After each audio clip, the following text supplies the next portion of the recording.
and Julie.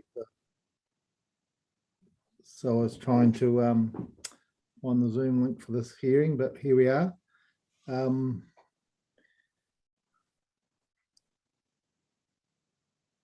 Okay. Sorry, Stephen. No, that's fine. I knew I'd seen them. I just starting off a bit slow this morning.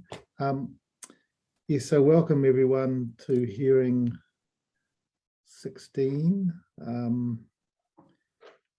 Just wonder, Sarah, if you're listening in, whether you could please just open us with a prayer, a karakia.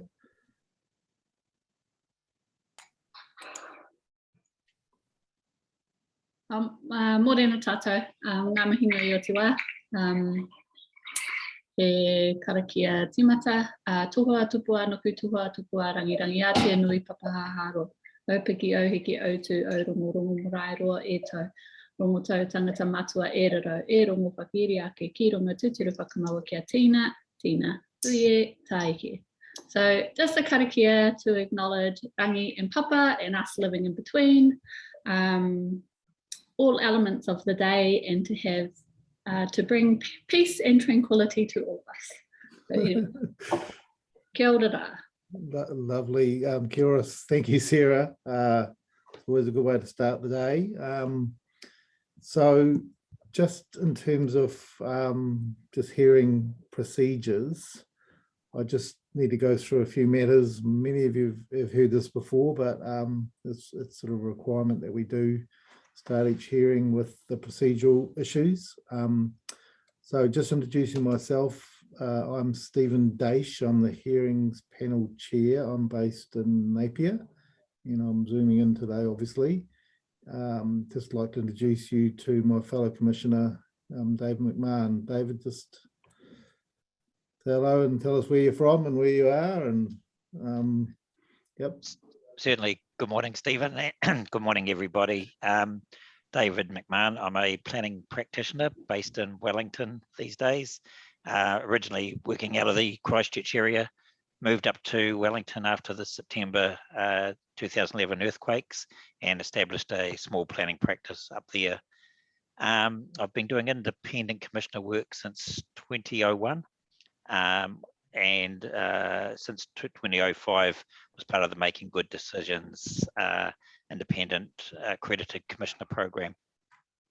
My commissioner involvement's on a variety of matters ranging from resource consents and designations through the plan changes and policy matters. In respect to today's topic, I've had some practitioner involvement recently in assisting the Wellington City Council with their centres and business zones, and was previously involved in the suburban centres rezonings back in 2010, which has now been revisited as part of that centres approach in Wellington. So I'm very familiar with many of the issues that underpin this hearing, particularly leakage from central cities, out of zone activities establishing the spatial extent of business and centre zones. So they're all very fresh in my mind, and looking forward to the next 2 days on that. Thank you, Stephen. Yes, thank you, David.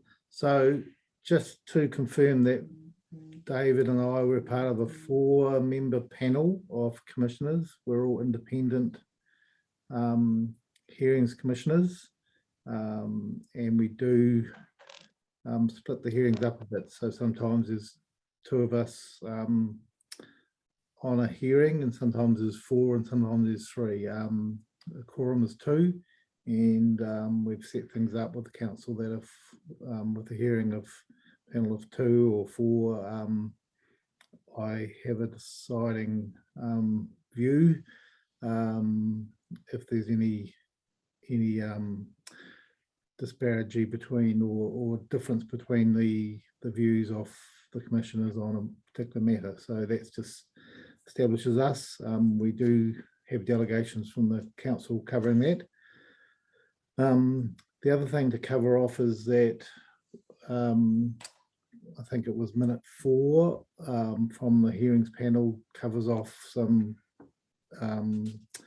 statement of interests that each of the 4 panel members have, including some past work we've done for council and or for other clients in and around the Taranaki area.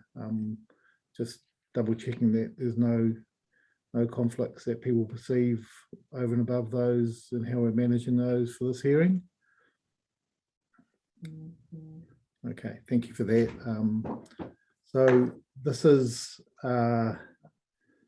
was sort of intended to be a full Zoom meeting, but I see the staff are actually in the room, which is fine. I think the only issue, Christine, which you could perhaps help us with in terms of the fact that I think it's just Lauren and Richard and Sarah in the background, which we can see. Can you just make sure that the camera is always just focused on Lauren and Richard, because it is flicking around a bit, and we struggle as commissioners zooming in to sometimes see some of those wider views in the meeting room. So Christine, I think you can organise a camera so we always just have Lauren and Richard in front of us, which they are now. So yeah, so the Zoom protocol is normally when I'm actually in the room, it's moved again, Christine, sorry, so we'll have to fix that up. So the protocol is that when you're speaking on behalf of a client or as an expert or counsel, please can we have the whole team lit up with their the videos on. And the second thing to sort of keep in mind is, because normally I'm in the room, so if you do want to use your hands up function to ask a question, I can now see that easily on my own screen, so we can use the hands up quick for questions if you do want to come into any discussion and ask me for leave to speak. So that's the Zoom process. So with that, I think we will move to some introductions, and just starting in the New Plymouth room with Christine. Thank you, Christine. Good morning, everyone. I'm Christine Brummel. I'm one of the administrators as part of the team. Just bear with us a little bit this morning. We actually started using the new screen system, had a few little teething issues this morning. So hopefully now, Stephen, at this stage, we've got the screens locked on Lauren. The way it's set up is that it picks up on voices and it goes to whoever is talking.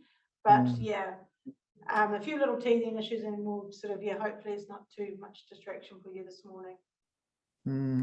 Christine, it hasn't come to you. You're still in the middle of a big room, big screen view. So Lauren, we changed that. Yeah, I think we just asked the IT gentleman just to change that, because you wanted it to stick on Lauren and Richard at this stage. I'll need to, yeah, sort of try with Julie later on. So yeah, okay. It won't come to me because we've just asked for it to be fixed on, because there's too much movement, I think. Yes. Can Lauren, can you just speak and introduce yourself and we'll see what happens? Sure. Good morning, everybody. My name is Lauren O'Byrne, and I'm a senior policy advisor in the district planning team here at New Plymouth District Council. Lauren, again, Christine, I think we do need to sort this out before we carry on. Lauren, you're way in the distance and we can't really hear you. So I think we will take a pause, maybe for five minutes, and just let 5 or 10 minutes. We'll come back at let's say 9:25. David, you've got a question before we? No, just endorsing that with a thumbs up. Okay, all right. So we'll just butt out for a while and come back at 9:25 to let this get sorted out. Thank you.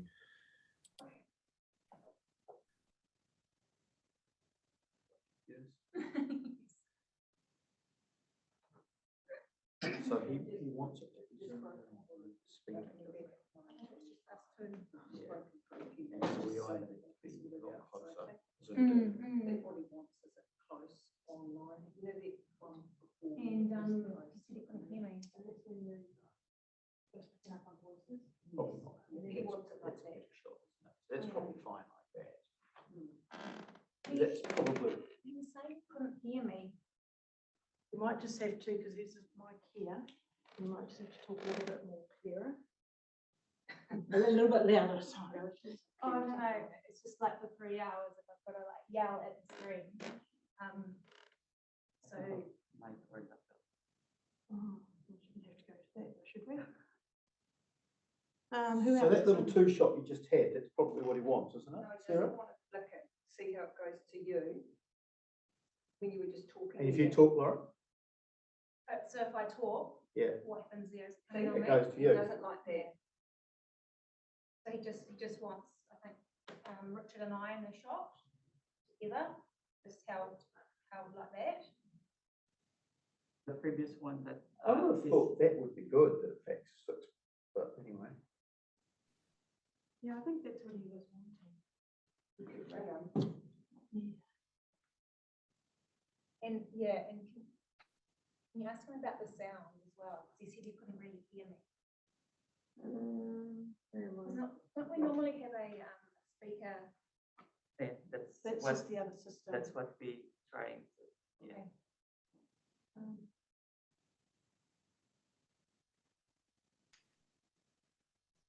We should mute ourselves while we're doing, no, we need the sound. Sorry.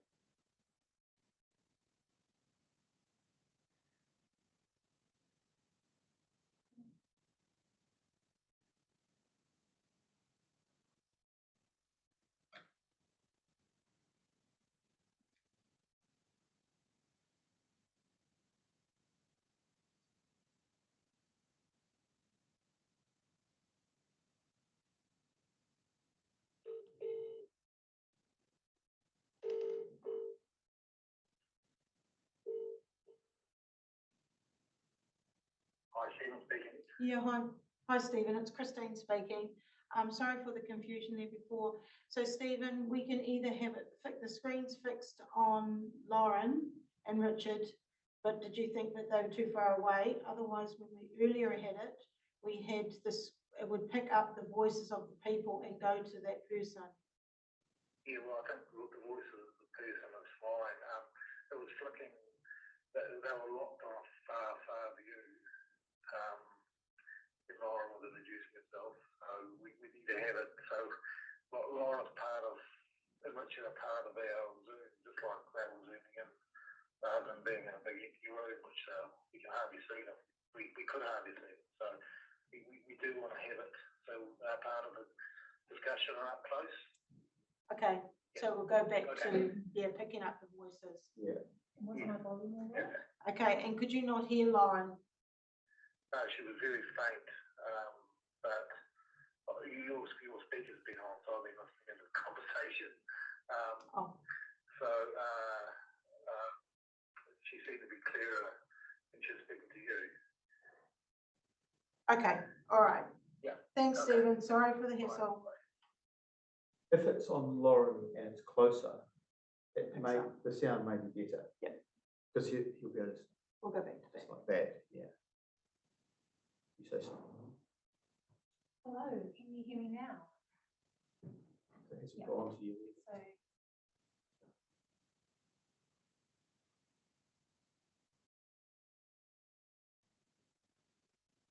How was your weekend? David, are you able to come back online and can you actually hear us? Yeah, I can hear you loud and clear, and I like the way it's flicking back between Richard and Lauren when they speak in terms of that activation. It seems to be working well. Okay, Okay. so if I speak, it should zoom. Yes. So that works, that's fine. And if I speak, does it come over to me? And Yeah, you there's hear just a me? slight delay, but that's acceptable. Lauren's now popped out, but Richard, can you just introduce yourself and we'll carry on with introductions? Kia ora, my name's Richard Bain and I'm a landscape architect and I'm assisting, I've given council advice on building heights. I'm with council on this project. Great, thank you. Sarah, Sarah Edwards, I see you there. Good morning, everyone. My name is Sarah Edwards and I'm the district plan lead at Plymouth District Council. Thank you. Sarah's also already introduced herself, Sarah Marco, so we'll move to Belle Matheson. Hi, Belle. Hi, good morning. Morning. Michael. Morning, I'm Michael Campbell for Kind Order. Yes, good morning, Michael. Tim.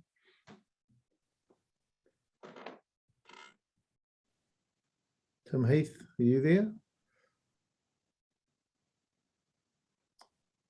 Maybe not. Helen Duncan. Helen, introduce yourself. Good morning, Helen Duncan, Senior Planner with Land Pro. Good morning, Helen. How are you? So I think we haven't done health and safety matters, which is something, Christine, you should probably just quickly do for those in the room. I think, yes, our health and safety will be fine this morning, other than the council staff know the evacuation procedure. So, and knowing where the toilets are and the cafeteria upstairs. Thank you. All right. So I think we're going to hand over to you now, Lauren, in terms of just starting our hearing. Thank you. Great. Okay, well, as you know, I am the author of this Section 42A report on commercial and mixed-use zones. I also just want to reintroduce two other people. Tim Heath on Zoom. He is from Property Economics and he has been helping us for about the last 5 years. When he did his first retail assessment, it was back in 2016. And this has been updated several times throughout our district plan review process. And the latest one is attached to my Section 42A report as Appendix 15. So that's the same version that we saw in the strategic directions hearing, wasn't it? Yeah. That's correct. Yeah. So a bit later on my slides, Tim's going to give a bit of an overview of what's been happening in the district in the last 5 years, and from a retail and economics perspective, and then he can answer any questions if you have any of them at that time. I'd also like to reintroduce Richard Bain. Richard's been helping us on lots of topics in the district plan, but in terms of the commercial and mixed use zones, the height limits in the CBD is what he's been focusing on, and of course also the view shafts topic as well. So his report is attached to my Section 32 report as Appendix 3. And later on, we'll get Richard to talk to the height limits and the plan. And again, if you have any questions, he's available to answer those. Lauren, I've just got one question, and it's just a question of clarification. The retail economic assessment that's been prepared by Tim Heath and updated several times, that's separate to the housing and business assessment, HBA, required under the MPS UD, or originally under UDC, isn't it? Yes, that's correct. Yes. But Tim and team have helped us on both of those. Yes. Topics. Okay. Okay, but they are for this. They are completely separate reports, though, for the purpose of this exercise. Yes. Yes. Okay. Thank you.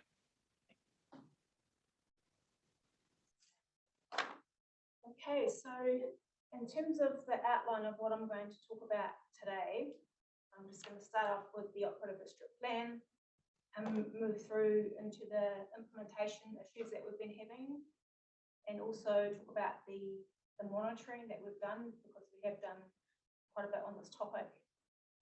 Then I'll move into what we have proposed in the district plan. Then I'll talk about the submissions that have been received. And I've also got a couple of slides on the Ngā Mutu New Plymouth City Centre strategy, because that has been released since the proposed district plan was notified, and it does have quite an umbrella approach that does affect what's happening in the commercial and mixed use zones.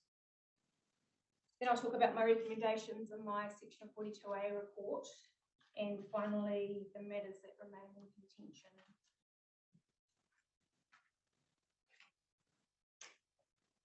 So in terms of the operative district plan, there's sort of two high-level issues that apply, and a more specific one regarding the Huatoki stream. So we have issue 1, the adverse effects of activities on the character of areas and on other activities. And the objective there is to ensure activities do not adversely affect the environmental and amenity value of areas within the district or adversely affect existing activities. So some of the methods that we use to implement that issue include identifying zones on a map and applying rules such as daylighting, height limits, site coverage, traffic generation, etc. In terms of issue 7, that is about ensuring that activities that detract from or reduce the amenity of business areas. And the objective there is to ensure the attractive, vibrant, safe, efficient and convenient character of the business environment is maintained. So again, the methods for implementing that issue are that we identify business environment areas on our maps. Just a reminder there that we use environment areas in the operative district plan, not zones. We also have other rules as well, like setbacks from side boundaries, defined retail frontages, parking, landscaping. And then there is a bit more of a specific one, which is issue 11, degradation of heritage resources. And the objective here is to recognise the district's heritage resources, provide for their protection and promote their enhancement. And you may recall that I talked about this issue in the historic heritage hearing, and this issue has about 5 topics that sit under it, but some of them have been farmed out to other topics. So this is an example of one that's sort of moved out of the heritage space and gone into the commercial space. So this one, the policy is about ensuring that the Huatoki stream is protected from enclosure by development within the CBD. And we have rules to control building over the Huatoki stream. So in the operative district plan, we have 4 business environment areas, and they are known as business A, B, C, and D. So the first one is business A, which is located centrally within Plymouth, Waitara and Inglewood. It's pedestrian orientated, with the premises located right up to the street. There's generally no parking, generally 2 stories with verandas and display windows, lots of advertising signs, and the height limit there is 14 metres. The next one is business B, which tends to be larger scale, bulky buildings that are orientated towards the motorised customer. Parking is generally provided on site. Some of the buildings are set back, parking in front, whereas others are located up to the street with the parking behind. The advertising generally tends to be through signs rather than the display windows. There's no verandas here in this area generally, and the height limit is 10.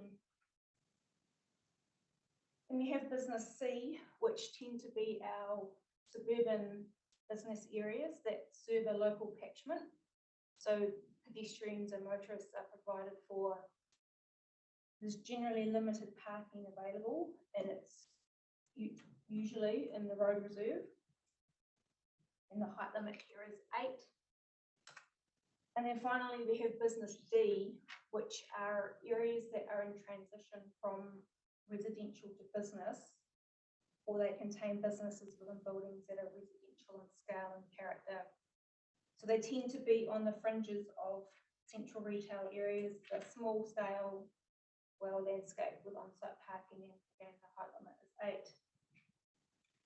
So these areas were quite clear cut in the 1990s, but with the effects-based plan, there is no real difference on the ground anymore. You know, a general layperson and even us planners, sometimes you can't detect the difference. And generally just the main height, the height limit is generally the main difference between them all now. Lauren, I wonder if I could just seek a clarification there. You make 2 points in your report, one that you've just reiterated now, and that is the merging of these environmental areas on the ground. So that's difficult to ascertain where one begins, one ends. And you also, I think you said that the main differentiation on the effects-based approach between these 4 business areas was height. My question is there any relationship between these 4 areas and the hierarchy that's been introduced into the plan? Do they equate quite closely, or are they quite separate? For example, business C is the suburban business areas. Presumably that's the equivalent to the local centre, or is it not that simple? Yeah. We don't have the transition one, which is the business D, that sort of dropped away. Yes. We've just gone with the 3, the city, the town, and the local. Yes. So I'd say business A roughly equates to the city centre zone. Yes. Bearing in mind that we have tried to consolidate the city centre zone. Business B is probably where the biggest change is. Really, I wouldn't call it a big change. I'll show you a bit later. I've got another slide coming up where you can see we use different shades of pink, and you'll be able to see the differences on the map. So I'd say probably business A and business C are more aligned with the proposed district plan. So business A being the city centre zone and business C being the local centre zone. Right. And what about the mixed use zone? Does that that's proposed now? How did that fit in, if at all, with those 4 categories? That would tend to be your business B. Okay. Yeah, that's sort of generally the area that wraps around the city centre zone. Sure. And the industrial zone fell outside those 4 categories in the operative plan? Generally, yes. Yes. Okay. And the large format zone is a new concept in the proposed plan, isn't it? So Yes. that's correct. That area is currently industrial C. Industrial C, did you say? Mm-hmm. Yep. Thank you. Thank you. Sorry to interrupt. That's just some useful context for me. Appreciate it. Okay, so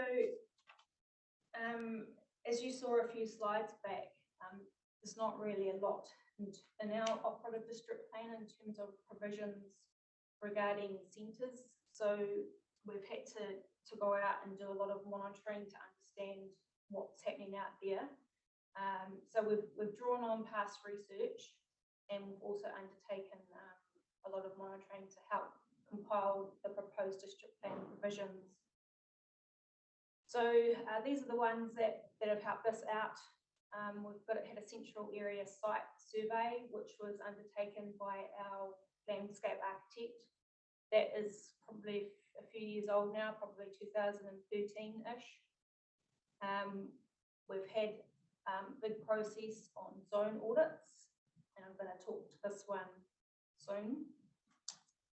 We did a CBD strategic property review, and Tim and his team helped us out with that. So that's where council analysed what property it had in the CBD and what we could potentially do with it, and whether we could sell it off or hold on to it.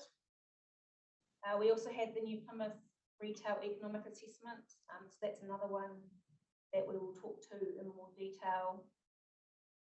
We had the view shafts, which came up in the view shafts hearing back in October, and the CBD Heights Review, which Richard has worked on. And then we also had the Heritage Buildings and Items Review done by Michael Kelly and Russell Murray, and I talked about that in our Historic Heritage hearing earlier this year. So I'm going to speak to the two that are shown in bold on the next slides. David, you've still got your hand up. Are you okay, or?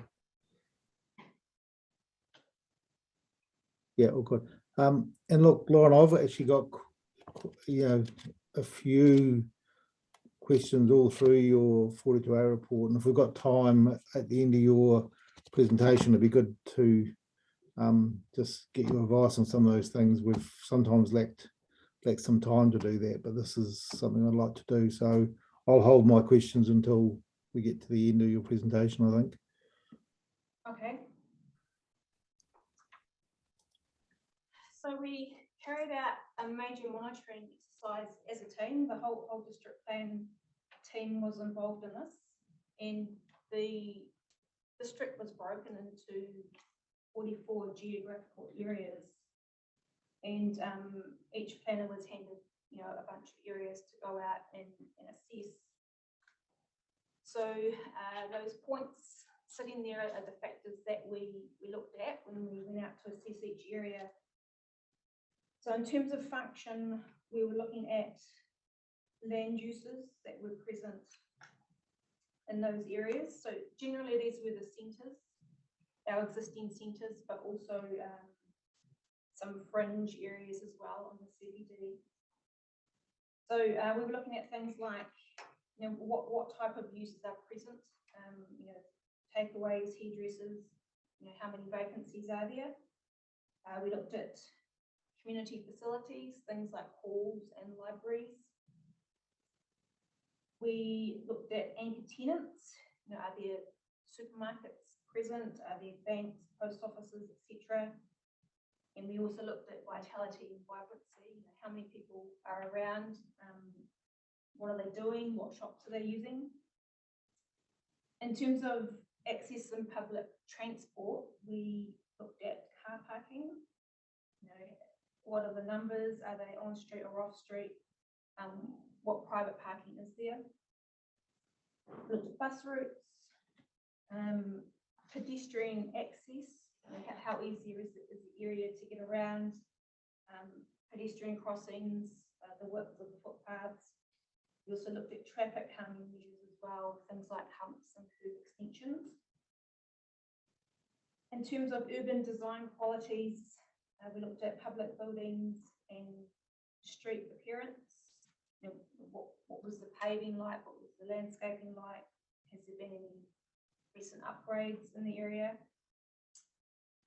We also looked at topography, landscape and natural features, and whether they were contributing to local identity or not.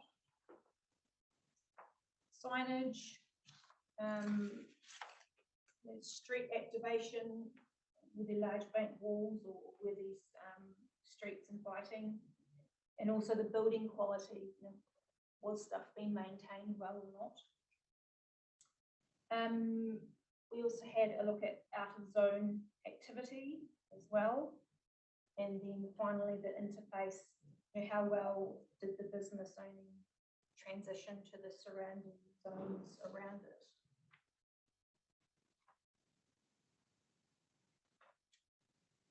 So next up is the New Plymouth Retail Economic Assessment. So I mentioned at the start that Tim did his first one in 2016, and he's gone on to do about 4 of them, and the last one is attached to my section 42A report. So I'm just going to pass over to Tim now, and he can step through this and answer any questions you may have. Yeah, thanks, Lauren. Just checking that commissioners can hear me all right? Yeah, great. I suppose it's been involved with doing retail economic analysis and commercial analysis in New Plymouth probably for over 5 years now. I've got a bit of a background in the trend that we're starting to see with the diversion of retail and commercial activity away from not only the CBD but some of the centre activity as well, other centres as well. So we're seeing a trend in a lot of retail and commercial growth in non-centre locations. So back in my report, we have seen some growth over the 2000 to 2020 period in the CBD, but it's at a slower rate relative to growth that's occurring outside of the CBD and outside of the centres network altogether. So the concern is a sort of an ongoing retail bleed from and commercial activity bleed from centre locations. So I think that one of the key things to try and rectify in the PDP has been trying to minimise that and see a better, I suppose, consolidation of commercial activity within the centre network. From a centre network perspective, it's not so much that you haven't got the GFA and the space to accommodate the current retail market and growth in the market. It's about better looking after the space that you've got. So the space is there, but it needs to be performing a hell of a lot better than what it's got. So it's not a quantum issue, it's a quality issue in relation to the New Plymouth Centre network and in particular the CBD. When I first did my assessment of the CBD in particular back in 2016, they had about a 5% vacancy rate. So it wasn't so much the vacant store issue, because 5% is not too bad a rate. It was a lot of the quality of the stores weren't that great. When I updated my audit in the CBD in earlier 2021 to inform the June 21 report, the vacancy rate had increased to 12%. So a significant increase in the level of vacancies in the CBD, and it was an indication that the poor quality of the stores meant they were quite marginal and not sustainable long term, and that had been seen with the vacancy rate in the new June 21. I have got updated data now to account for the first year of COVID and the effect of that on the CBD. I know that's not part of the original report, but I have that available if that would be helpful to the commissioners. And we have seen an increase in store vacancies in the CBD from 12% to 17%. Tim, could you just, yes, that is relevant information you can give us as evidence. Okay. Could you just refresh us on those facts and figures? So this is post June 21 or post early 2021? No, June 21. So the June 21 report was based on data that came out in February, March from the business frame 2020. So that was pre-COVID, the last metric that we could get pre-COVID. So it's about a 9-10 month lag in getting the data from Stats New Zealand. So we now have the first metric for the employment and the business frame data for February, March 2021, which is a year after COVID kicked off. So it's pre-Omicron, but it's a reflection of the first year of COVID, which our concerns in terms of the quality and the vulnerability of many of the retailers in the CBD really showed up in that data. And I have got that here. So if you want to just look at the CBD, just consider the central city area overall, we've had in the last year between Feb 2020 and Feb 2021, we lost 860 employees from the central area, which is equivalent to roughly 7%. And to put that into context, the central area grew by 2,100 odd employees, or 22% over the 20-year period, the year 2000 to 2020. And within 1 year of that 2,100 net growth, they've lost 41% of that as a result of COVID. So there's been a significant dilution and fall in employment in the central area as a result of COVID. And that's not unique to New Plymouth. That's a bit of a trend we're seeing across the country, where the CBDs have actually borne the brunt of a lot of the impacts of COVID, particularly in the food and beverage sector. To be precise, how are you defining the central area in terms of the zone?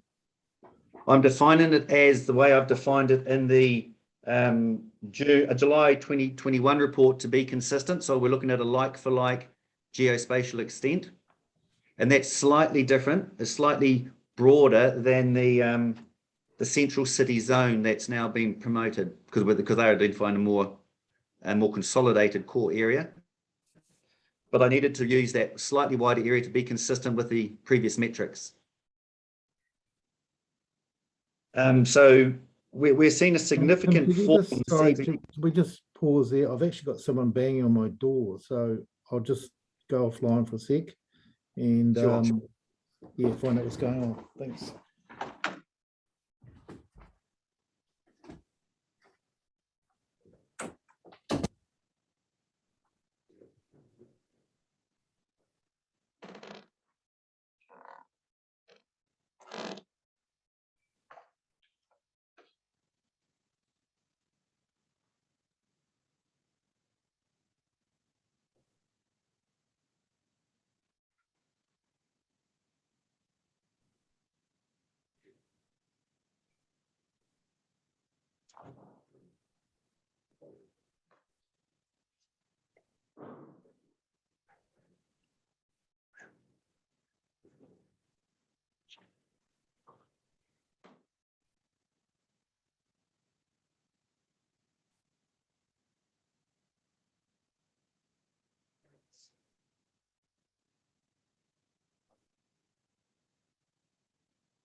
Apologies for that, Tim. Carry on.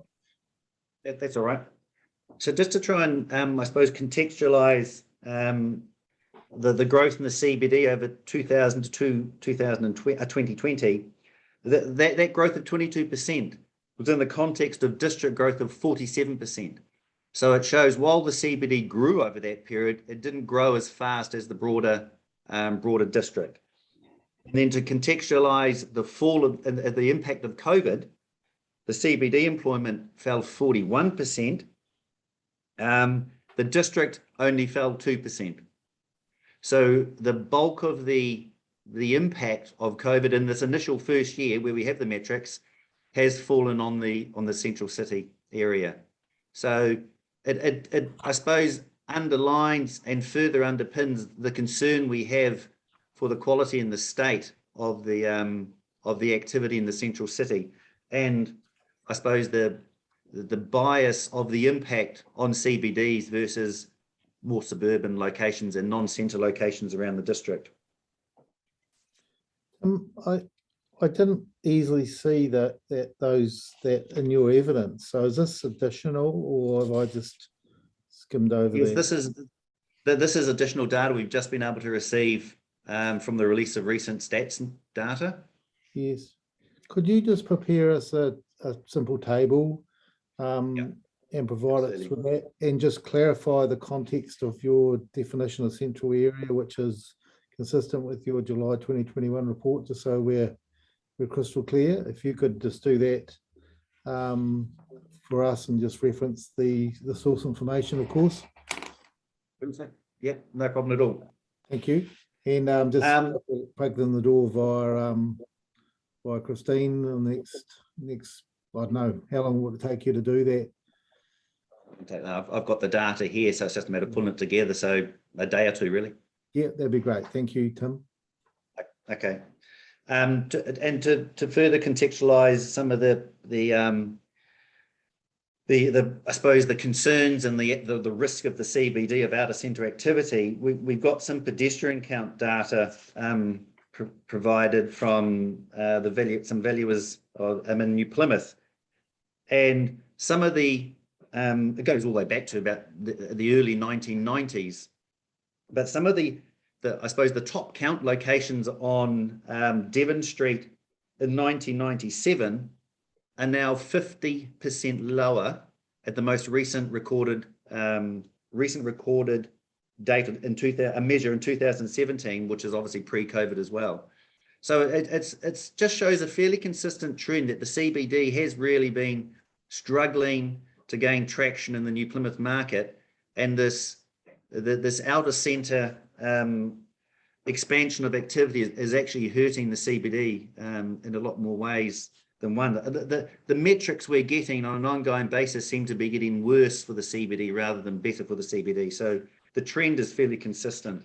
And again, I can show that data in that little write-up. Or I think you should probably provide this to an addendum to your evidence. Yeah, that's fine. Yes, that'd be good. Thanks. No problem. So in terms of the broader network, as I said earlier, a lot of the centres are in play. There's just a couple of centres that I think could have a little bit of expansion. There's Spotswood, which is a centre where there's some growth and there's a bit of a shortage of retail activity, convenience retail activity in that particular area. Maryland is very tightly confined, and some additional expansion there wouldn't be a stray. And also Fitzroy, with which I mentioned in my evidence, with significant potential for sort of higher density residential development and growth projected for that area. And they also got the commercial extent of the centre at present is broader than the current zoned area. So I've got a level of comfort with having a slightly broader centre zone for Fitzroy as well. But in general, we really, I think the PDP is strategically correct to help channel commercial, retail and office development into the centre network for all the benefits, economic benefits that we've identified earlier in our statement, and to improve the amenity and the quality of those centres, and to try and consolidate activity into their network. At the end of the day, and I suppose this is on the context also that there's already a consent issued for a significant retail development in a current non-centre location, which, if developed to its potential, the effects of that are still to play out on the market as well. So, in particular, the CBD. I think consolidation approach is very important for the economic well-being of the centre network within New Plymouth at the moment. Thank you. Lauren, would it head back to you? Is that all right? Sure, if the commissioners have got no more questions of Tim. Oh, David's got his hand up.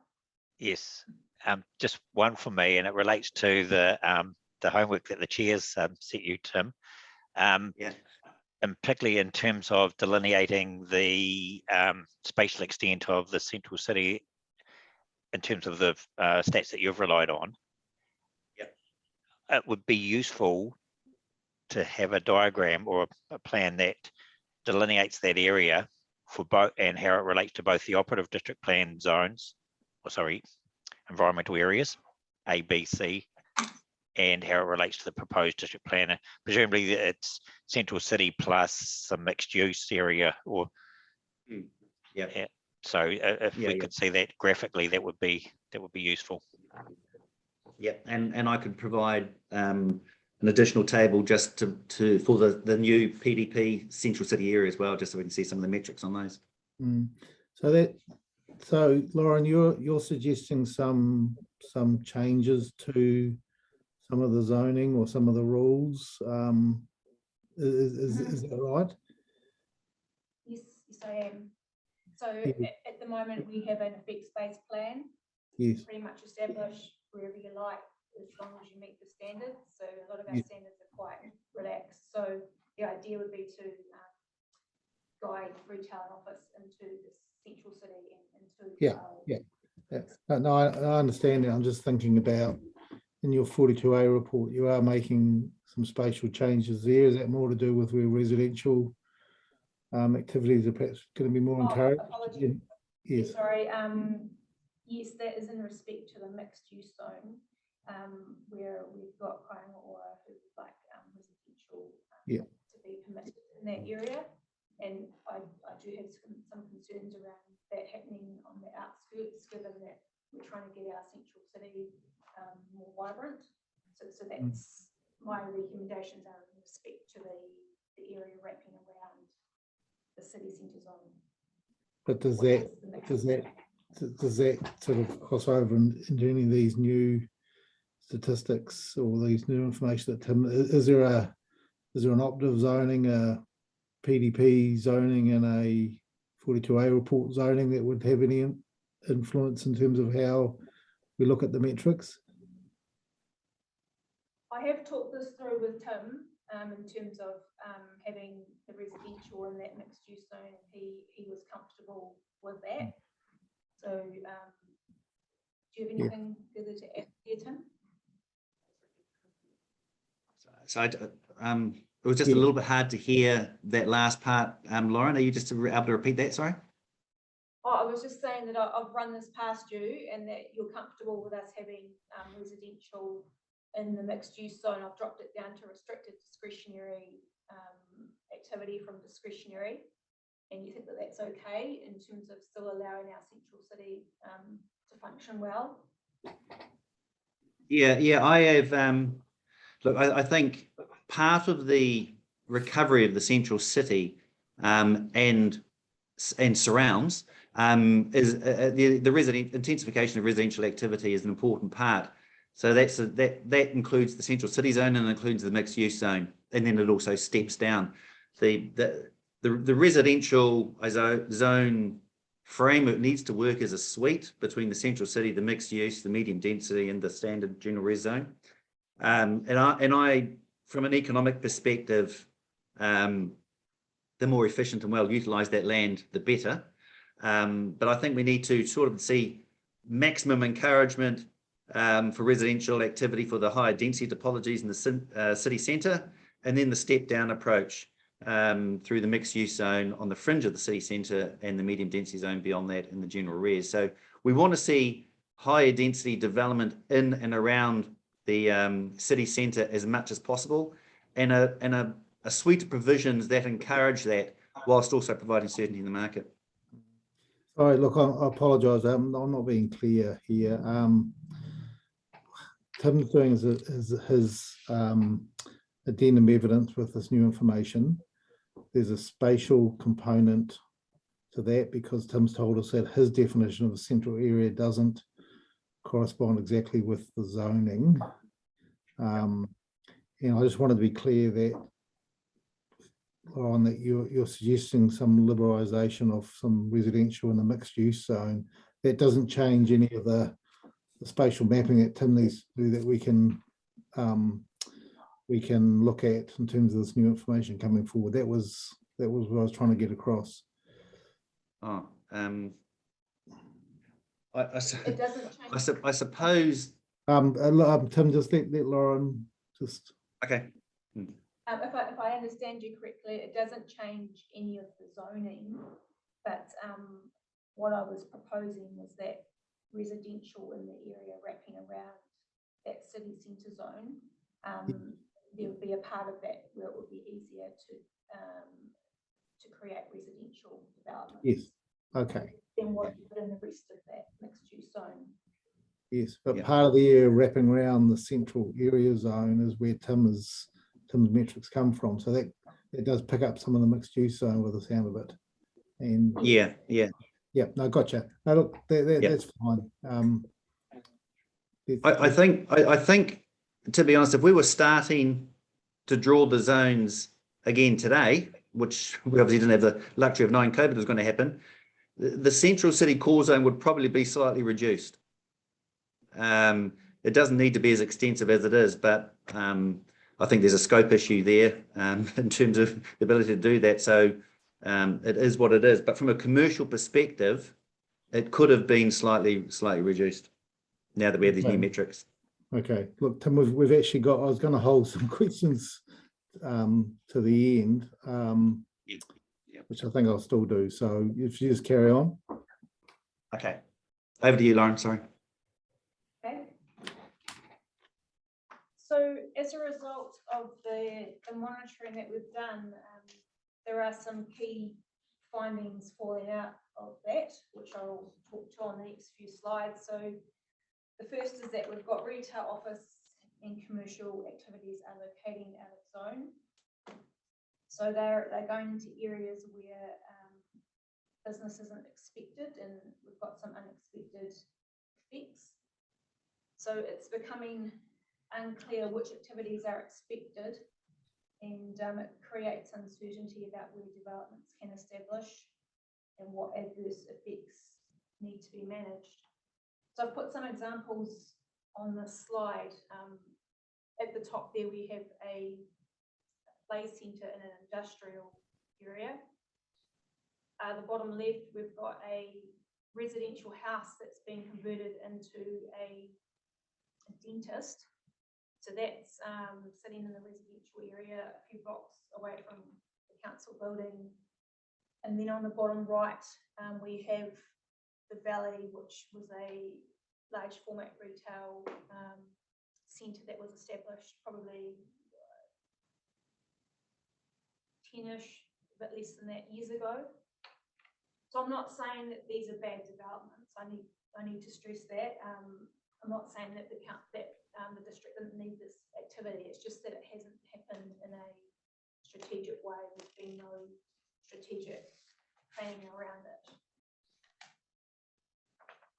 So the next finding is that our city centre is stretching like a rubber band. So Commissioner McMahon, I referred to earlier how I was going to have a later slide, and this is the one where I've marked on there what those the current business A, B, C and D areas are. So they're generally in pink.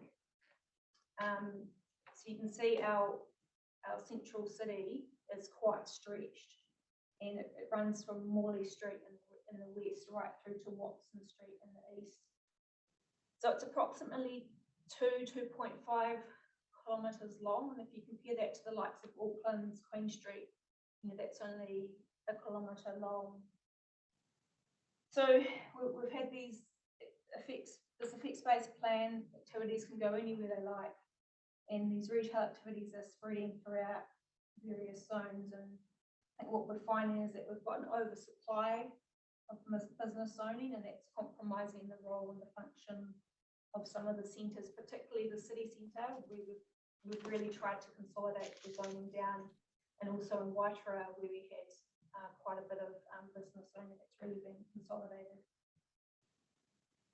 So this sort of has flow-on effects, things like it limits social interaction, and it promotes the need for parking, and people are getting in their cars and driving throughout the CBD. And this has negative effects also in terms of economic, social flow-on effects. So we consider that the business zoning needs to be reduced to be compact, efficient and walkable. Another finding is that more intensive living can be encouraged. So at the moment, our height limits in the central city are generally 14 metres in the core and 10 metres on the outer. We've had several previous applications that have sought to build higher than the height limit, but they've been declined. So it's not really clear what, if any, additional height is appropriate, and if so, to what degree. You kind of hit that 14-metre mark, and then it's like, oof, well, how far can I go? We also have no provisions in the Opera District Plan to support housing intensification in the centres, so that housing choice is promoted as an alternative to suburban living and urban sprawl. And finally, we've found that the quality of buildings and public spaces in the city centre and the district centre is mixed. So this was a assessment that was done several years ago, looking at the types of facades that we have in the central area. Starting off with active facades, and then which have small units and lots of character in their facades, and then dropping right down to inactive ones, where there's no relief, no visual relief, there's no details, and there's nothing to look at. So a good example of an active frontage is on that top right, that photo, which is on Evans Street in our core of the central city, and then moving right down to perhaps an example of not such a good facade because it's inactive. So that one is on our one-way system. So we feel that because we've got this lack of high quality urban design in places, it does make it a bit difficult to attract development, and those that have already invested in high quality urban design may lack confidence about what will be built in the future. We don't feel that there's any emphasis on the relationship of Māori and their culture and traditions with their ancestral lands, water sites, wahitapu and other tonga. And this is particularly so in the city centre where tangata whenua originally settled and have a strong relationship with the Huatoki stream. So in terms of the proposed district plan, these are the zones that comprise the commercial mixed use zones. And we've got the city centre zone, town centre zone, local centre zone, mixed use zone, and a large format retail zone. So the names of these zones and the colours that we allocate to them on the planning maps, they align with the national planning standards.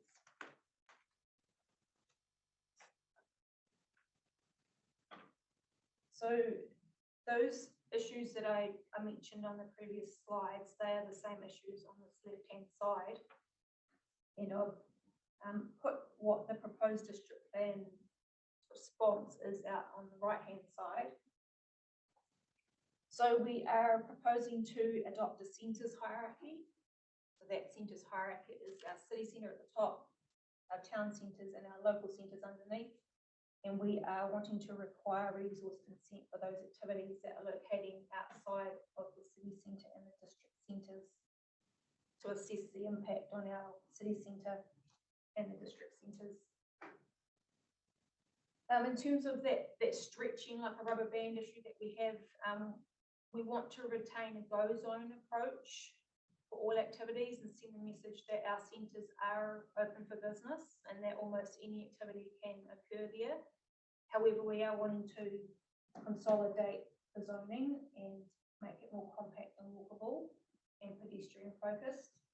And we're hoping that in turn this will lead to impulse buying, and council will know where it can focus its infrastructure, as will people out there in the community. With intensive living, we're promoting a variety of housing choices in the district. So we have greenfield, infill, and city living, in addition to our residential zones.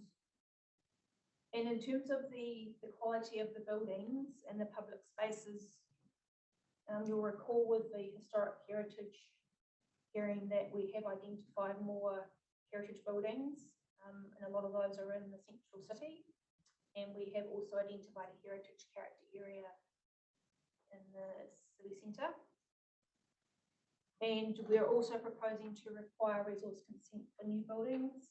And exterior alterations and additions in the city centre zone and the town centre zone.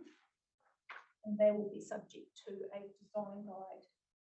And we're hoping that this provides confidence for developers and investors. And if they're going to drop $1 million plus on a building, they want to know that what's coming in next to them is of good quality also.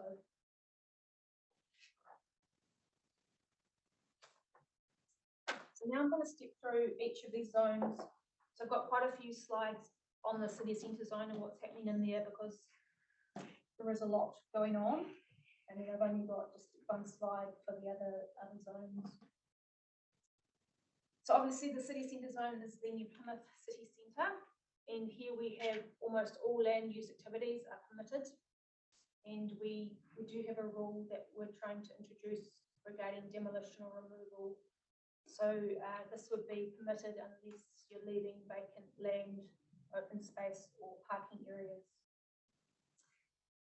The erection, alteration or additions, they would be subject to a design guide. So for most sites, it's going to be restricted discretionary, but there are a small handful of coastal frontage sites where this would be discretionary. And I've got a slide on that coming up. We're proposing to increase the height limits from 14 in the core and 10 on the outskirts. We're looking to increase those to 10 and 14 in some places, but would increase to 17 and 22 in other places. And I've got a slide or two coming up on that, so we can talk about that more then. Actually, it's the next slide. So these are the height limits that we are proposing in the district plan. I just wanted to point out that to reduce clutter when you go into the proposed district plan, this layer is not turned on. You have to turn it on the right hand side. So it's called height management area, and it will come up with these layers, and they're dotted using these colours, but I've had this map reproduced so that you can see it more clearly, but the colours do align with what's on the E-plan. So as I mentioned, we've got 14 in the core at the moment and 10 on the outskirts, and then we're introducing these 4 areas. So I'm going to get Richard to speak to this slide in more detail and talk about these height limits and his recommendations there. Thanks, Laura. So the plan that you're looking at, you can see the colours correspond with proposed height areas. So I think the first point to make is that in the city, there is an identifiable sort of pattern of building height, whereby we have sort of lower buildings based around the Huatoki, what I call the Huatoki Basin, the land around the stream. That includes the Pukiriki landing area, the museum and so on. So we've got this low topography in the middle of the CBD of the city, and then it rises on the sides. So the sort of pattern that seems to have evolved, and it's quite legible, is the lower stuff nearer the stream, and then as you rise up on each side, it gets taller. So what the district plan is proposing is to reinforce that pattern. So the colours that are the darkest red are the tallest buildings that we are proposing, and they are in areas where we already have some tall buildings. So that's the western part of the city, what is colloquially referred to as the Western Precinct, up by the clock tower, sort of in behind there. And then on the eastern end of the city, sort of up by the TSB Bank, that sort of area, and then on the seaward side of that is a group of tall buildings that have some well companies in them. So those sort of bookends, if you like, we're sort of looking to reinforce with taller height, and we're proposing 22 metres. And then the orange area, you can see how that kind of wraps around the back of the CBD at 17 metres. The yellow is 14 metres, which is predominantly the height limit now in those areas. So that would be a no change area in terms of height. And then the two green areas adjacent to the sea, the green area on the left, that part of that land is owned by iwi, and on the other side, I think there's a piece of land owned by council, and it's proposed that they remain low at 10 metres, and that's principally to maintain the sea views over from the CBD. So that identifiable pattern that we have now, we're really looking to reinforce with our additional heights.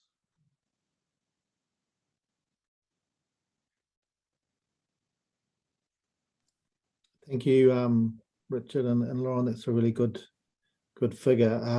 Just in case I forget about it, Lauren, your speaking notes, they're not attached with the PowerPoint, are they? They're separate? Just my notes sitting underneath. Oh, are they? Okay, so it's just the way you can turn them on or off. Yeah. Okay, so they are sitting with the PowerPoint presentation, the notes underneath. Yeah, all good. Thank you. Okay, so I just, before we move on, I just thought it was quite good to point out that, you know, a lot of cities tend to start with the higher height in the middle and then move out, but we have gone for a different approach, but, you know, we're trying to acknowledge the geography and the history that exists. So the heights that have been proposed in the proposed district plan can be absorbed by the environment if individual buildings occur and if lots of buildings occur. And we're quite concerned about overly tall buildings that are isolated with no high buildings around them. So these are a couple of examples that we have now on the outskirts of our central city. We've got Education House on the left. How tall would that be, Richard? Yes, so Education House, which is the photo on the left, that's 30 metres tall, more or less, and that's up at the eastern end of town, so near where McDonald's is. And the photo on the right is Tasman Towers or Richmond Estate, and that was previously a hotel built in the days when we had railway stations and things, and that's about 35 metres, I think, from memory. But the defining aspect of those buildings is their isolation or separation from the CBD and consequently their visual impact. They are noticeable, and I would suggest not in a favourable way.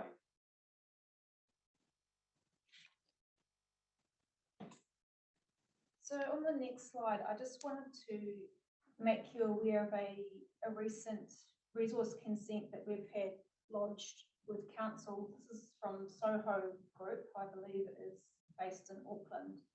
So this is an example of the sort of residential development that we envisage in Plymouth, although acknowledging that we do have some higher height limits proposed in the CBD. So this one is on the corner of Cameron and Leach Streets. So if you're heading down our one-way system towards the council building and you're passing by Pack and Save, it's sort of on the corner across from there. So it's not in our central city in terms of the city centre zone, it is in the mixed use zone. So this one contains 45 units. They're just over 10 metres high. So the developer approached council. They didn't have a site in mind initially. They were shown the city and town centre design guide and also the residential design guide to show the kind of stuff that we're after. And that's progressed really quickly actually, because they came to council late last year and that resource consent's already been lodged, so it's being processed at the moment. And the developer is now keen to do a development in the central city, which is great news. So the next slides just show a couple of other views of this proposed building. So we've got the view from Leach Street. So Leach Street is the one-way system. And then we've also got the view of the car park on Cameron Street, which is the side street. And then the laneway from the entry on Leach Street. So this is the sort of stuff that we see happening here. Lauren, it's just on the way past. Can you go back to that? Is that laneway, is that a view out to the sea, is it? Through the laneway? No, that's looking, if you're on Leach Street on the one-way system, you're looking through the middle of the development Okay, to the car park behind. to the car park behind. Okay, thank you. And Lauren, did you say it's in the mixed use zone as proposed? It is, yes. Yes. What's its current zoning, just out of interest? Or I have to look that one up for you. Okay.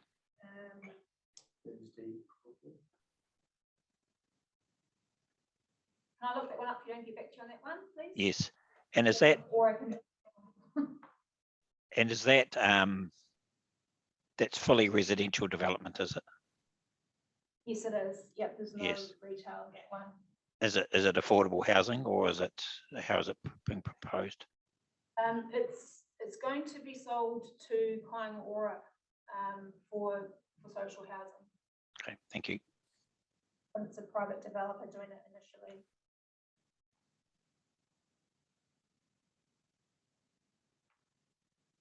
So I will check on the zoning and the operative district plan, that one.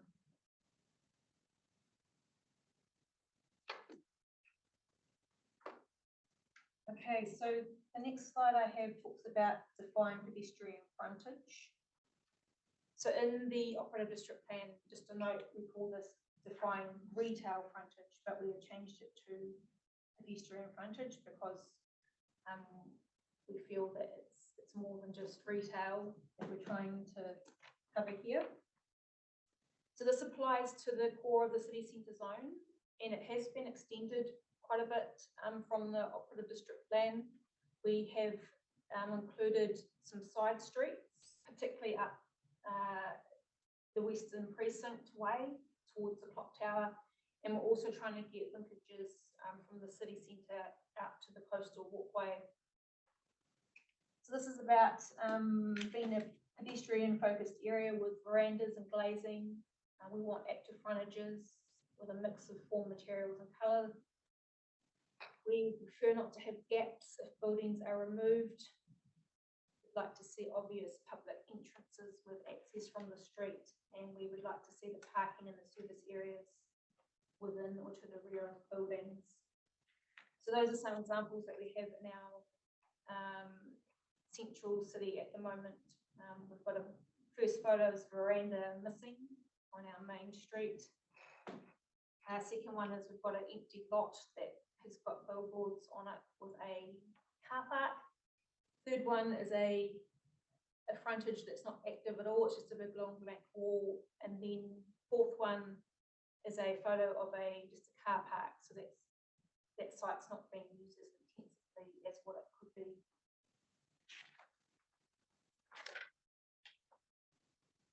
Okay, so coastal frontage sites, I believe we've got some submitters speaking this afternoon on this area.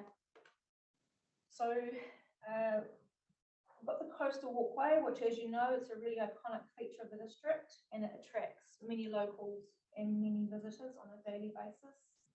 And it's got flow-on effects for tourism and the economy. So council really wants to ensure that any development on these sites is of high quality. So there's about a handful of sites along the coastal walkway. They're shown there on the map. Apologies, it's not very strong, but it's a light blue colour with little triangles in it. So we've got some above that State Highway 44 red symbol. So that's one area that's determined to be a coastal frontage site. And then we've also got some to the right, a bit further along where the cursor is at the moment. So I think there's about 5 or 6 from memory. So we're really seeking high quality urban design here because of that coastal walkway. So we're proposing that erection, alterations and additions are discretionary here, unlike other sites which are restricted discretionary in the city centre zone. There's also a specific policy that's been put in, City Centre Zone Policy 12. So we would like to see planting and landscaping materials here that are complementary with what's already happening in the existing environment. Would like structures to be located in a way so that they maximise public access between the city centre and the walkway.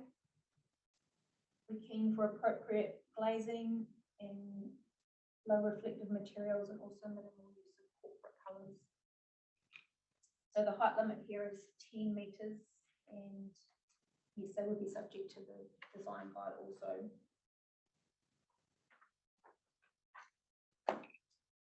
And then this is just a slide, a final slide on the city centre zone, just to reiterate that there are some chapter overlaps in terms of other chapters in the proposed district plan.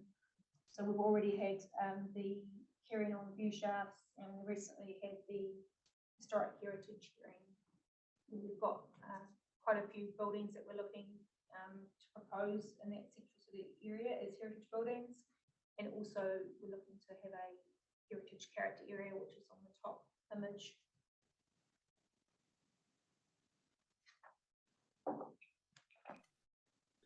Okay, so the town centre zone. Thank you, Lauren.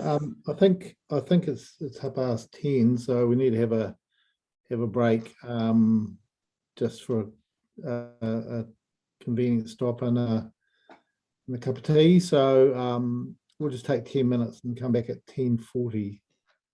Okay. Thank you.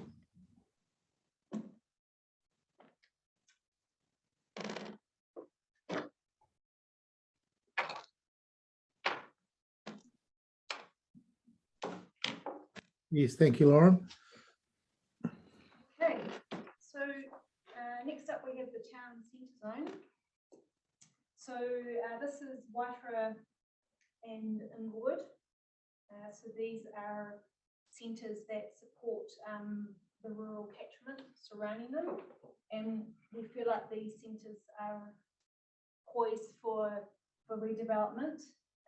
In Inglewood, in the middle of Inglewood, there's a large area of treaty settlement land, and it's quite a big area in Inglewood. So hopefully that frees up in the future and we see some more activation in that area. And I believe Waitara is even more poised for development. There's a big long historical thing here with legislation, and I don't know all the details, but it's a very lengthy process. But essentially now we've got about 770 properties that are now free from being able, from leasehold.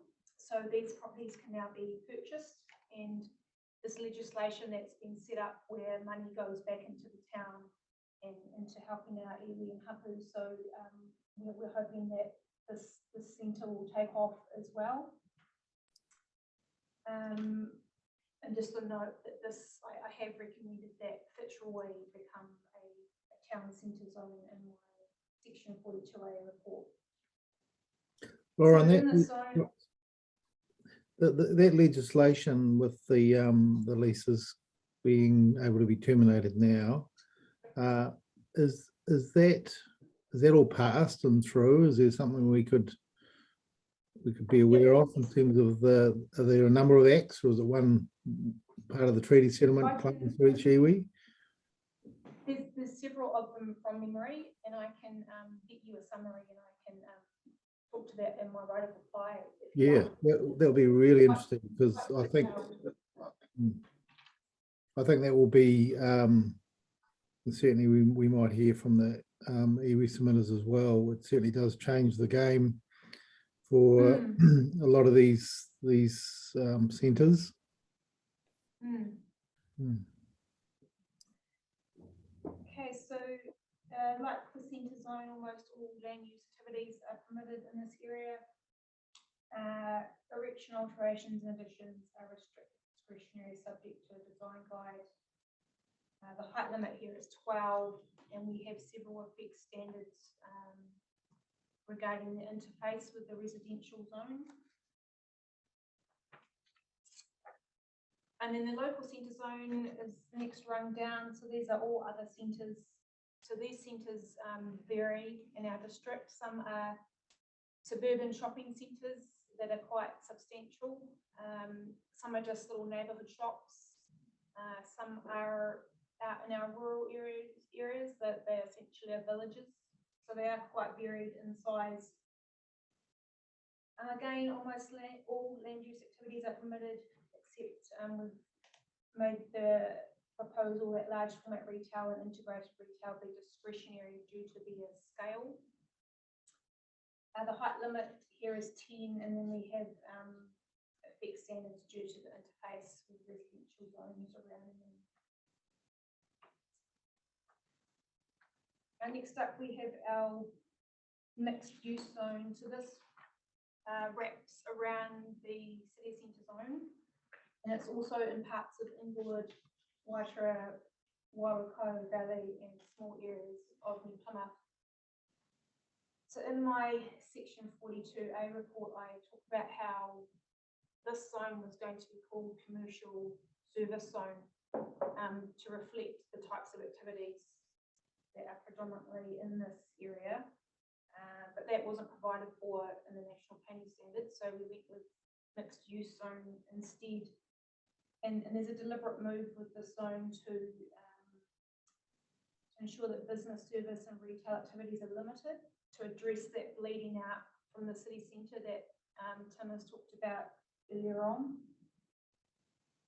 The height limit here is 12, and there are fixed standards here to address the nature of activities such as outdoor storage requirements in the permeable surface area. And then finally, we have the large format retail zone. This is only in the Waiwakaio Valley, and it's predominantly for large format retail activities.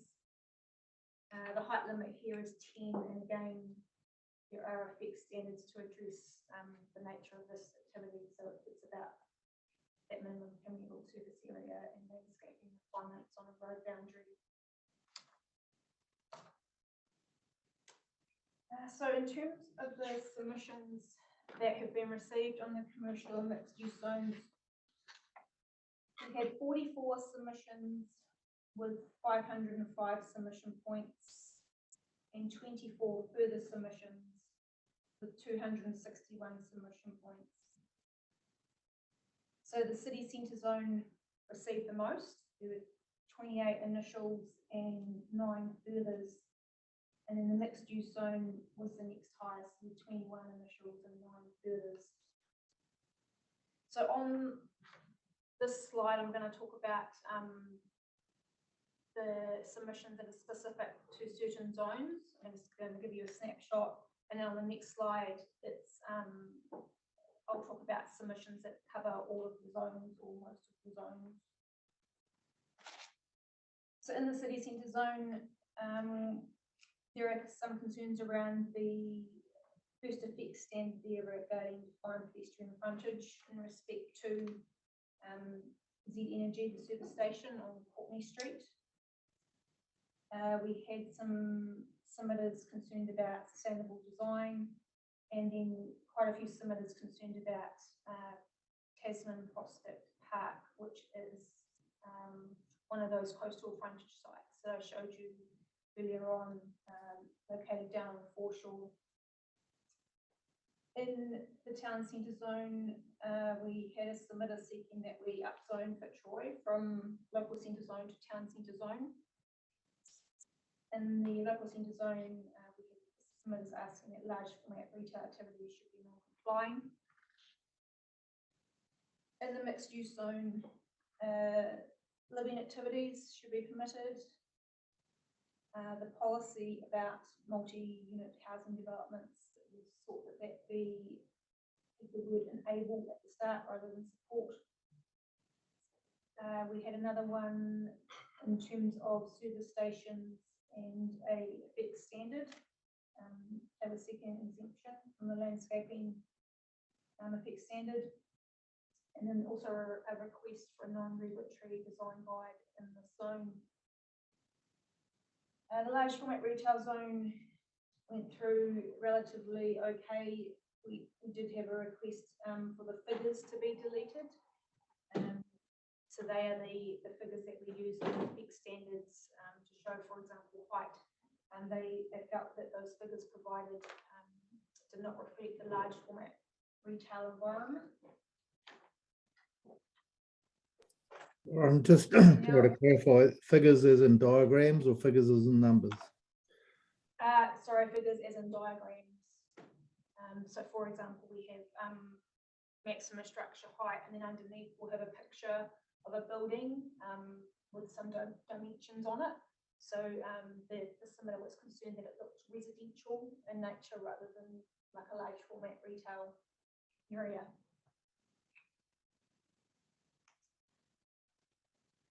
So across most of the zones, we had submitters that were concerned with the following. So we had tangata whenua values and expertise. Iwi hapu groups were seeking expression in the built form and landscaping, and engaging tangata whenua to advise on incorporating Matarana Māori. In terms of land use activities, some examples, we had submitters requesting that emergency services facilities be added to the list of potentially compatible activities. We had supermarkets.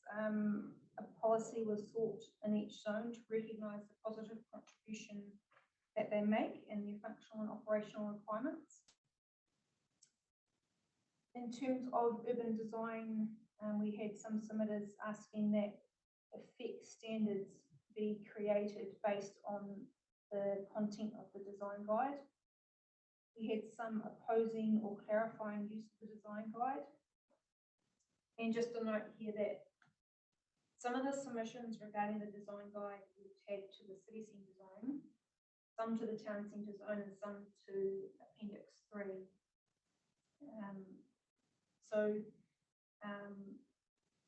In terms of what I've dealt with, I'm addressing the method of design guide in my report and what we're talking about here today, whereas the content of the design guides will be dealt with at a later hearing. Lauren, just on that, who's the reporting officer for the design guides? It's been confirmed that that's Campbell Robinson, Okay, who is also reporting on the residential zones as well. all right. I think you might, I can't recall whether you were involved in the discussion previously, but I think you were. David is not a commissioner on those design guides, but we'll want to make sure we organise a hearing so that he can be involved in the Central City Town Centre Design Guide part of those hearings, just for continuity with this hearing. So Okay. that's just, I think I've talked to Julie and Sarah and Christine about that. There's just a reminder there. Okay. Stephen, just through you and Lauren, the reference to Appendix 3, could you just remind me what that is? That's the design guide itself. So that's where the link provided to the design guide, essentially. Okay. And there are other appendices. So, for example, we've got Appendix 1, which links to the subdivision design guide, and Appendix 2, which links to the residential one. Okay, so Appendix 3 is a link to the Central City Design Guide. Yep, that's correct. Is it just Central City, or is it Central City and Town Centre? It's city and town centre. So that's to reflect that it Yes. applies to the city centre zone and the town centre zone. Thank you.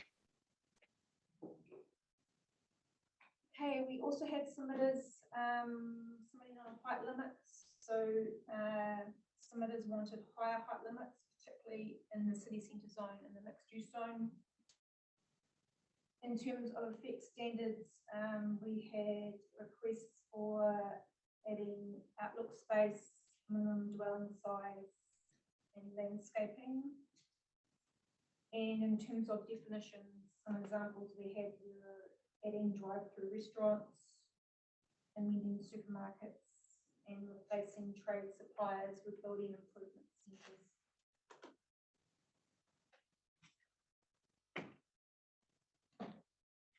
So the next slide, I'd like to bring this in here because this has happened since the proposed district plan was notified. I just wanted to refer to the Ngāmutu New Plymouth City Centre strategy. So this was released late last year after several years of work. It was developed in partnership with Ngāti Te Whiti Hapu, and it's underpinned by a cultural values statement. It sets the direction for the city centre for the next 30 years. It's essentially a route map for council, its partners and the community to energise the city centre as the main community employment and visitor destination of the district. And there are 5 key moves, which I will talk about. So both Tim and Richard have been involved in the development of the strategy. And I guess a key point here is that the district plan is just one mechanism that we're trying to get our city centre thriving again. And this is another example. And we've had several others in the past. For example, we've had painting the city, where we've given out funds to help with painting of buildings to improve their appearance. Okay, greening the city, where we're looking to plant more.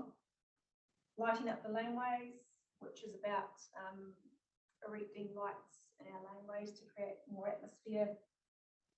We actually have a CBD facilitator position as well that's been going for about 2 or 3 years. So she was specifically employed to act sort of as a liaison person between landowners and council, and she's sort of like the eyes and ears on the ground, understanding what landowners are going through and what they need to help us sort of reinvigorate the centre.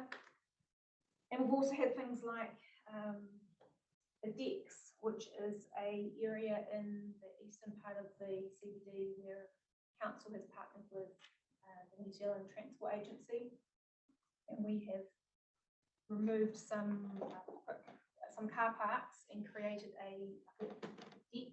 It can be moved. It's like a seating area outside of our some of our eateries. So we're just trying different things to try and see what can work.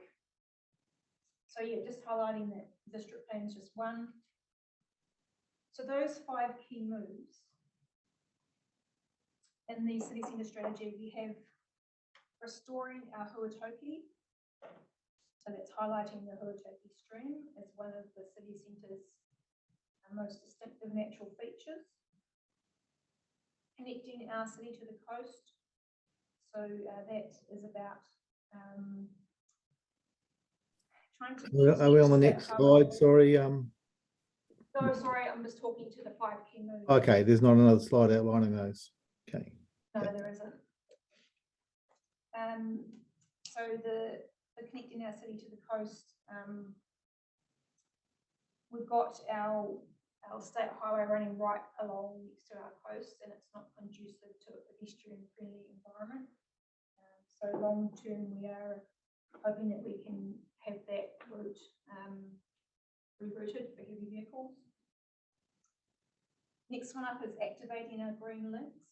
So we are trying to green up those links between Pukekura Park and the coast, and also Marsland Hill, Pukaka and the coast. Reinforcing our city core. This is about increasing living opportunities. And then lastly, living in our city. So we're trying to, I think I might have swapped those around by accident. Living in our city and then reinforcing our city core. So that is about tightening up where that core is and where we see retail happening.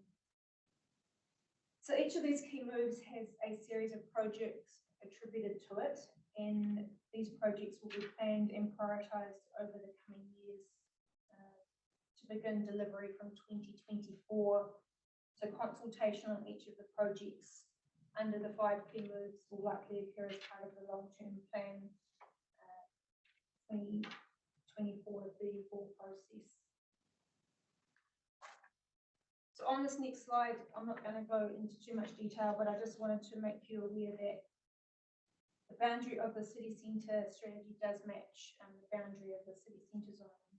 And as part of the living in our city key move, council sent a signal through the strategy that we'd like an area to be created in the east, an eastern neighbourhood, and the vision is to essentially establish a resident community of scale. So this will have a range of apartment and townhouse choices at various price points, households of all sizes.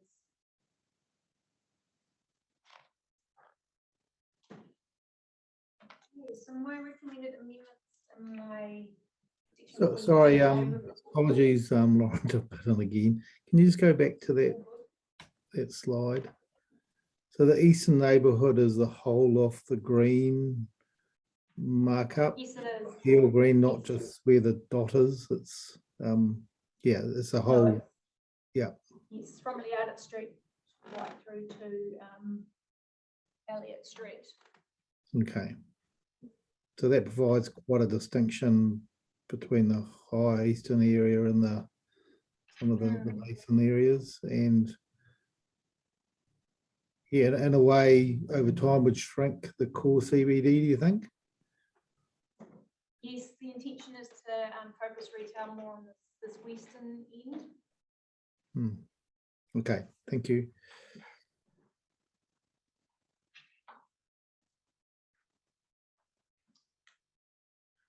Okay, so in terms of my recommended amendments, I have recommended that we use planned character on all zones. Replacing enable with maintain in all zones, except for the large format one. Upzoning Fitzroy from local centre to town centre. Identifying a mixed-use zone living precinct around the city centre, which allows for residential and small-scale food and beverage retail stores as discretionary. Including a reference to outcome of engagement and consultation with tangata whenua as cultural experts. Including emergency service facilities as potentially compatible activities in all zones. Making relocation of a building permitted in all zones. Making building improvement centres permitted in the large format retail zone. Including an effect standard for minimum residential unit size. Including landscaping requirements for sites adjoining the site, zoned as residential in the town centre zone. And then there's quite a few definitions that I've dealt with in this report. So that includes the likes of amending the business service activities definition, commercial service, general retail, large format retail, service station and supermarkets, and adding building improvement centres and a drive-through restaurant. And just to note there that we do have under the interpretation section of part 1, we have nesting tables. So we've got two umbrella terms at the moment: a commercial activities nesting table and then a rural nesting table. So the changes that I make, that I'm recommending, will affect the nesting table in respect to the commercial activities line.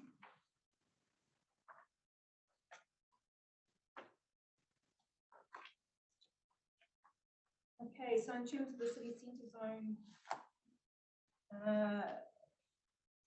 removing the parameter in Rule 12 regarding demolition or removal of a structure, or adding reference to allowing a period of time for establishment of another building. The defined pedestrian frontage requirement, Z Energy still seeking exemption there. In terms of the mixed use zone, we've still got seeking the word be changed from support to enable for policy 4 regarding multi-unit housing. In policy 6, adding a reference to urban design outcomes, making living activities in the mixed use zone living precinct permitted instead of restricted discretionary. Making business service activities permitted instead of non-complying. And there's 2 rules here regarding building activities where it's thought that they be restricted discretionary instead of permitted. A fixed standard for height in relation to boundary. A submitter is seeking deletion of the reference to open space and recreation. The fixed standard regarding landscaping requirements, exemption is still being sought for existing service stations. And then a non-regulatory design guide is still being sought. Okay, my last slide is the matters that remain in contention across multiple zones. Adding a reference to suitably qualified cultural expert in the policies. Adding matters of discretion regarding cultural, spiritual and or heritage values. Making the design guide that we have for the city and town centre non-regulatory and many matters of discretion. In terms of relocated buildings, we have a submitter wanting the bond removed and another submitter seeking deletion of the rules entirely or making them restricted discretionary, the same as for new buildings or structures. We still have height limits outstanding and effect standards. So in terms of effect standards, we want some submitters want some clarification on some, and they also want some new ones added. And then finally, any activity not otherwise listed in the centre zones, we have this as permitted, and the submitter is seeking that this not be permitted discretionary instead. And that is the end of my presentation. Thank you very much, Lauren. There's a huge amount of work that's gone into this report. I can tell, obviously, just not only the length of it, but just the range of topics you're covering. So really want to acknowledge you and thank you for another very detailed and excellent report. Thank you. I just, before I hand over to David, who will lead our questioning today, I just wanted to talk to you about the new Ngā Motu Centre City strategy and just sheet it home in our process for the district plan. So just to confirm, it's been worked on for a number of years. We've heard about it a number of times in other hearings, particularly from the iwi, Ngāti Te Whiti. It's been finalised and it's been adopted by the district council. Is that correct? Yes, that's correct. Did it go through a local government act consultation process as part of adopting it by the council? All the consultation was done in the years up to it. There was a very large amount of consultation done. I was quite surprised, to be honest. It was really, really in depth.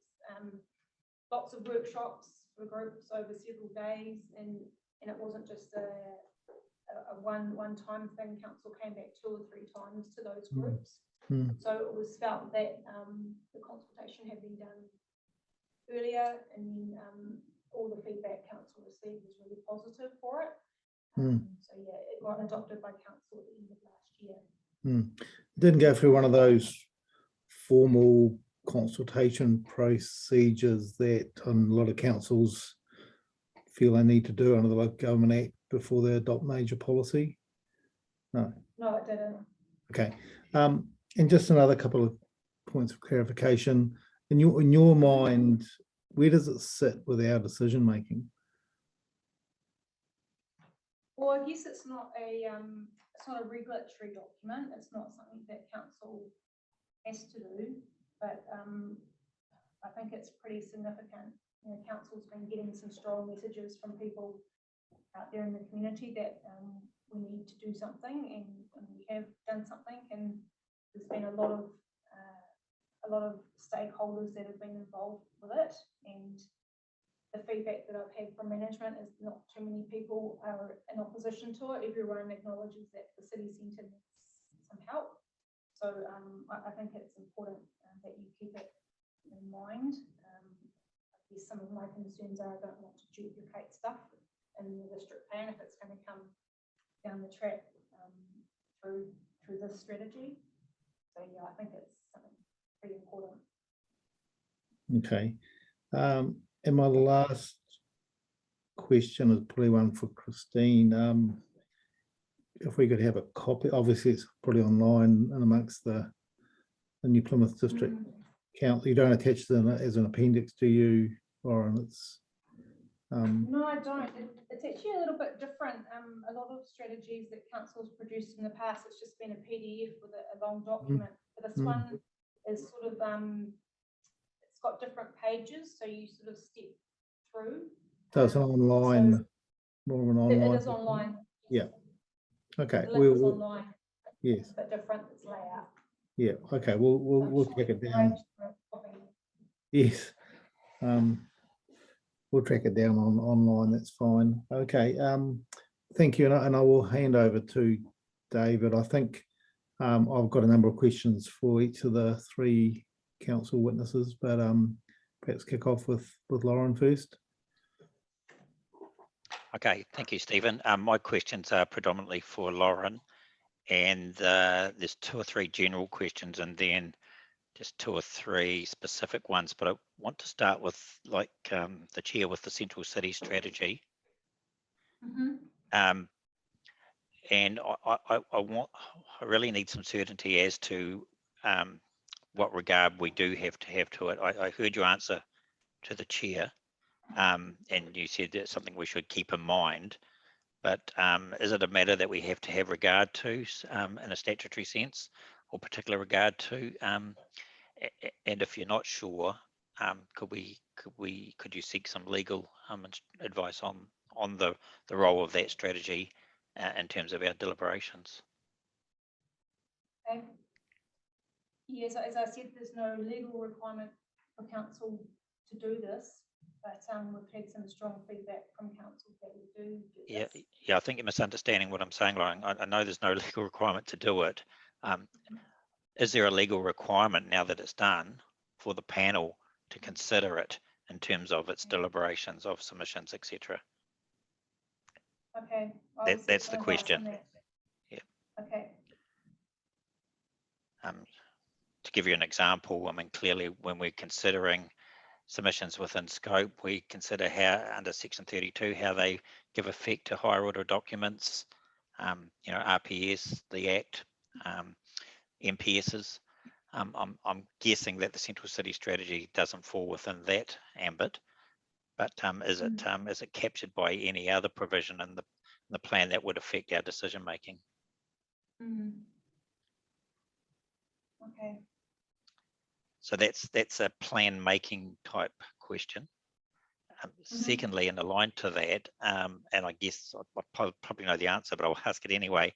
Presumably, the Central City strategy is not a consideration matter listed in the plan for where resource consent is required. No, it's not. No, and that's purely a function of the timing, I imagine. That the Central City strategy wasn't completed and adopted by the council until after the district plan was notified. I think along the way, I'm not on the project group for this strategy, but I have been informed along the way, and we have been batting things back and forth. So the strategy has been developed in alignment with what I have done. So, for example, I've recommended city centre zone boundaries, and you'll note that the boundary is the same in the city centre strategy. So yes, I picked that up. Yes. The way I kind of see it is I've laid the foundation in the plan, and this is more stuff coming down the track. Okay, I understand that. The question is the central city strategy a matter of consideration for any resource consents? Is it listed as such in the district plan? And I think the answer is no, but I just need to hear that from you. No, it's not listed in the district plan as a Thank you. consideration, no. Thank you. But presumably, in terms of section 104, it could form an other matter that could be considered on any resource consent relating to the Yes, central I city. believe it has. Yes. Okay. Thank you. You made a very good point that the district plan is just one mechanism to implement the central city strategy, and you talked about a range of other initiatives that the council might take, and the time frame for that, and the linkage back to the long-term plan, and that was useful. Are there any matters that the central city strategy might attempt to promote through the district plan through a future first schedule process that you're aware of? I imagine the designation might be one, so that's the designation running along the foreshore for State Highway 44. So if that works out okay in terms of consultation with the community, I imagine that we will have to amend that designation. Right. But we also have a roading hierarchy where we attribute a classification to each road in the plan, and Sure. some of those higher order ones in the hierarchy do have rules attached to them. So perhaps we might have a road now that's quite low in the hierarchy that might become higher if traffic is rerouted down a certain way. So I imagine we need to have a plan change process for that to enable those people on that route to be made aware of that and to have a submission process on that. Okay.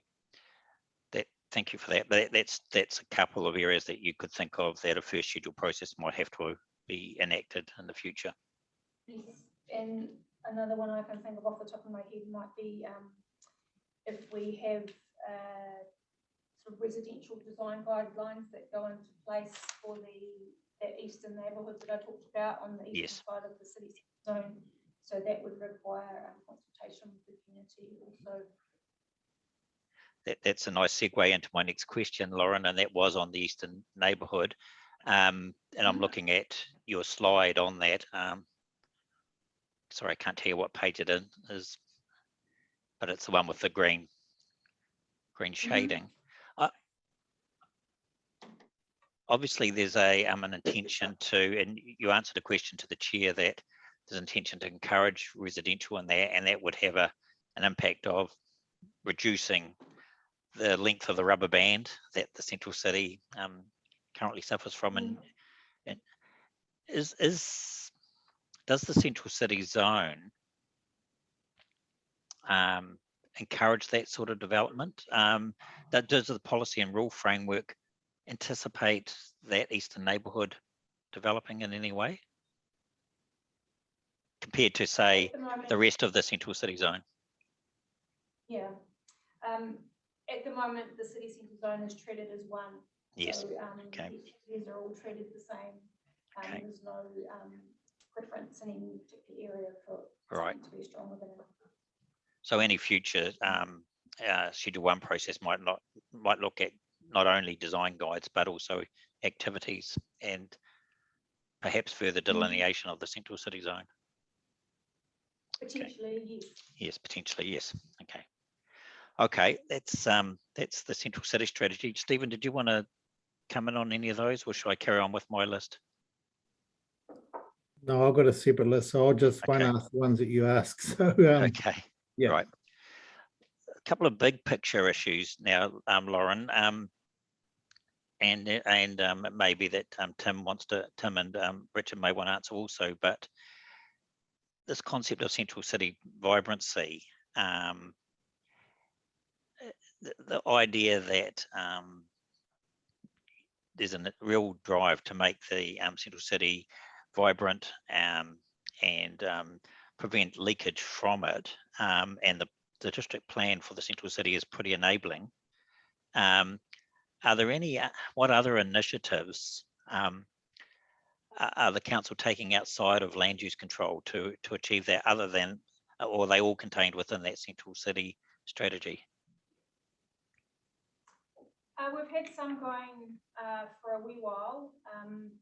So for example, I process applications to the Heritage Protection Fund, and I have done so for several years now. Yes. So at the moment, that one is allocated $50,000 a year, and it rolls over if it's unspent. Yes. So from July next year, that's going to increase to $150,000. Yes, I remember you saying that in Yeah. the Heritage hearing. Yes. Yeah, so that's a reflection of the fact that we've got we've proposed a lot more buildings for listing in that central city area, Okay. and also that the earthquake prone building issues on the horizon. Yes. I also work quite closely with the CBD facilitator that I referred to. So she has another fund, which is the Main Street Fund, where money is offered to help people paint up their buildings. And we had a guy last year who was great. He got a whole lot of landowners on board, and they painted up several buildings on Devon Street, and it looks pretty good there now. So I often work in tandem with her, because sometimes landowners are not quite certain whether they should be going to the Heritage Protection Fund or Main Street Fund, and sometimes we combine both our funds to try and get things over the line. I mentioned the DEX, which is that collaboration that council has done with New Zealand Transport Agency. So that was a project that fell out of the COVID fund. So we managed to get funding for that, and it's a trial to see how that goes. What else have we got? That's all the stuff I can think of off the top of my head. Okay. The reason I asked that question is there's a saying in planning and urban design: if you build it, people will come. And aligned with that is, if you build it well and you have high levels of urban design, that will encourage economic activity. That doesn't always work out. Sometimes it does. And I just wondered how much of a role the district plan is going to play in this central city revitalisation process. Well, I think council sent quite a strong signal through the city centre strategy, and it's going to be spending lots and lots of money over the next few years. Okay. There are some strategic moves council's made. For example, you might be aware of the Metro Plaza in the central city on Devon Street, next to the ANZ Bank. So council has actually gone ahead and purchased that building. Okay. That's quite an interesting move to make, I guess. You know, traditionally our council has perhaps been more focused on, you know, rates and rubbish, that sort of thing, but now we're sort of moving into the role of developer ourselves. Sure.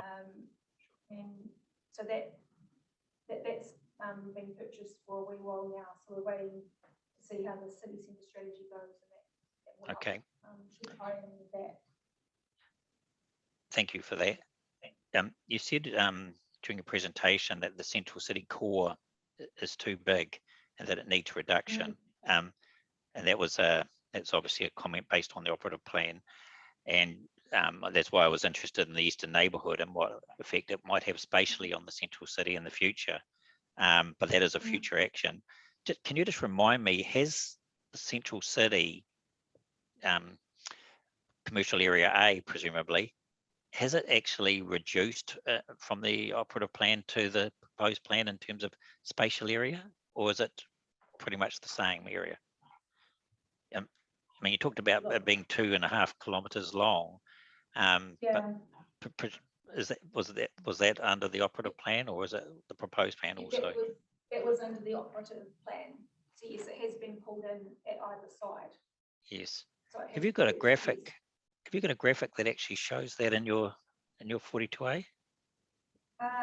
No, I don't, but I can whip one up for you. Well, I can get our GIS guy to whip one up and include it in my right of reply if you like. Yes, that will be useful, not only for this, but also the rezoning hearings in May. Okay. But Commissioner, figure 30 of my July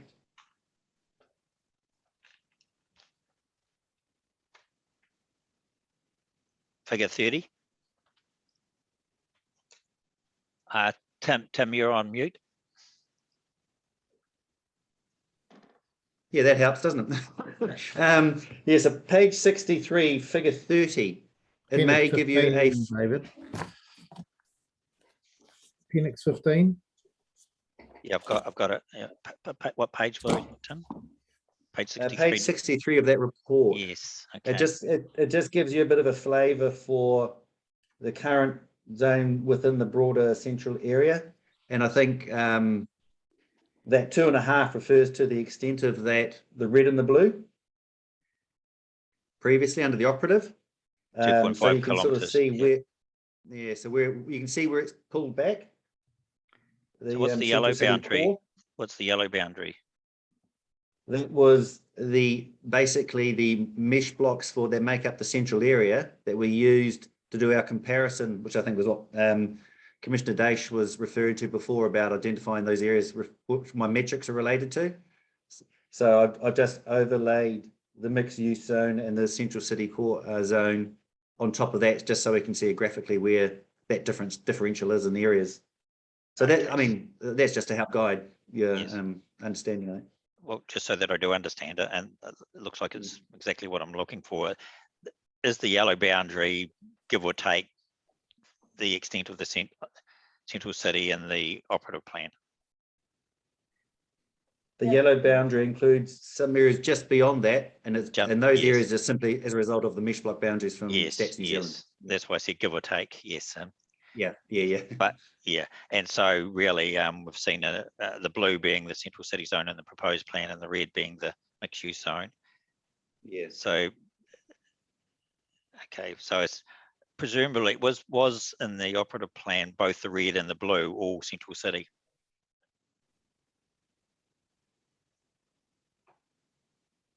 Lauren, can you confirm that? But my understanding is that was the case. So probably. the I haven't got an best operative. is that slide- Oh, Slide that had the pink areas on it.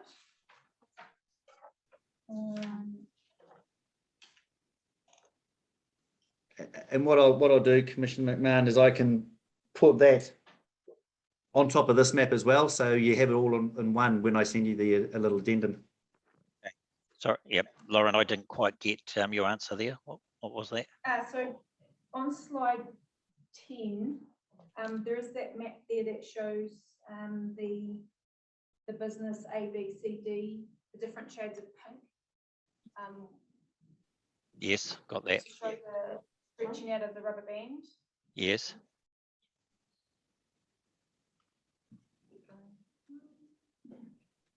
Yes, that one Okay. there. So that is the pink is the business zoning in the operative district plan. Yes. Yes. So if you like, I can get the city centre zone overlaid on top of that. That would be useful. Thank you. Show you the difference. I'm getting a picture, but for the purpose of the evidence, I think it's important to have those graphics. Okay. Okay, thank you.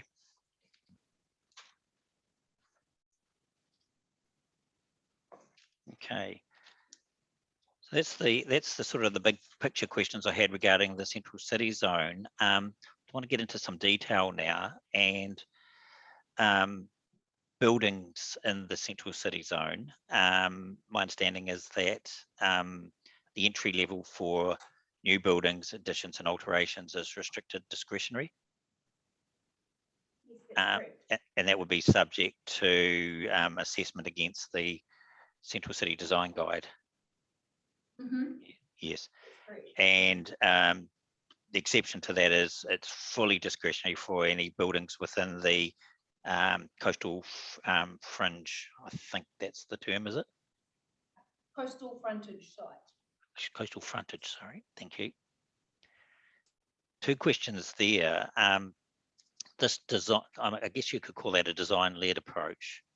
It's one that I'm familiar with in central Wellington, where there's no permitted entry level for buildings. All buildings require a consent, and predominantly as a restricted discretionary, and Sarah Edwards will be familiar with this. That activity status is accompanied by a strong statement on notification that activities will be non-notified. And that's resulted in quite a successful outcome where there's both prior to notification, prior to lodgement, and during the during the processing process, there's a considerable dialogue between applicants and the council. And the dialogue is pretty much unfettered because it doesn't involve third parties. And I think the planning community noticed a change in that when a High Court decision involving the Kate Shepherd apartments, which were built next to a heritage substation up near Molesworth, not too far from where the protesters are at the moment, decided that that approach was a little bit flawed in terms of at least the way it was written, and the concepts of anticipated developments and the actual wording of the notification statement were brought into question. And that's just, I'm just giving you this as background, but during that period, the City Council noticed a drop-off in engagement and applications. The development community, for whatever reason, perhaps the uncertainty, just weren't putting forward a number of applications because they were fearful that they would be notified and that the process that the design-led approach through non-notification they developed would be jettisoned. That process has been sort of rectified again through some policy changes in the Wellington plan that does give some impetus towards non-notification.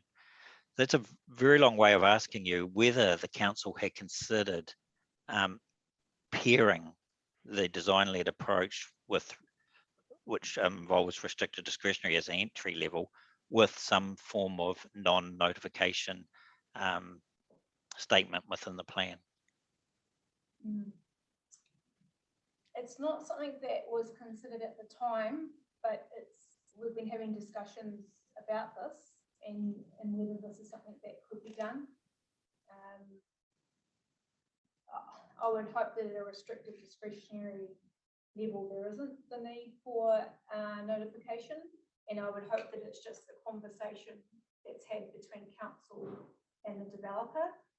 So that could be something that we could consider to give more certainty to developers. But obviously I have to run that past my team and legal advisors. Have any submitters sought that outcome? Not in any of my zones. There may be some in other zones, possibly the residential zones, but I'm sorry, Yes. I have to get that No, clarified. I'm talking solely about these commercial zones. Oh, okay. Not in Yes. the commercial mixed use zones, Yes. no. Have any submitters sought an activity status lesser than restricted discretionary for entry level for buildings? Yes, there were a handful of submitters that sought that they be permitted, that they thought that Yes. some activity should be permitted. Yes. And would that provide an envelope for giving effect to that sort of scenario that I just described? Less, somewhere between permitted and discretionary, but involving. Well, I guess if it's permitted, then council would have no say into the design that's going on, and council thinks it's important that we do have consideration of design. So yeah, if it was permitted, that would mean we wouldn't really have any say on what was going on there. Yes. Okay. We can consider wider things such as the strategy. Sure. Okay. Thank you for that. That's interesting. The second part of that question related to the discretionary activity for the coastal frontage areas. I noticed that's discretionary activity, and I wondered why that was the case and why it couldn't also be restricted discretionary. Is it not possible to ring fence the issues that would be subject to discretion in relation to the coastal frontage sites. And as with a restricted discretionary activity, you can still decline it. But I wondered why it was seen to be necessary to have a elevated activity status over and above additions and alterations. I think these sites in this area are very, very much loved by locals, and I'm sure people are going to want to have their say on what happens there in the future. And you've probably seen that through some of the submissions that have come through. They're also quite unusually shaped sites as well. It's a little bit difficult to know what could come through there because they're not shaped like a traditional lot that you would find in the heart of the CBD. So there is potential there for there to be some adverse effects, and I guess one of the things I would be concerned about is that loss of connectivity between the city centre and the coast. If say a building was built that was quite a large mass, so I understand that. I guess the question that I've got though is, notwithstanding those answers, I mean that there's unusual shape that people might want to have their say. Is that something that can be delivered through restricted discretionary activity status as a technique? yes, it could. Yes. Okay, thank you. And is it possible to list matters of discretion relating to the coastal frontage site? Yes, that could be possible. Yes. Okay, thank you. Okay. Moving on to the defined pedestrian frontage, and did I hear you right saying that used to be called the retail frontage? Yes, it did. Yes, defined retail. Okay. Called. Yes.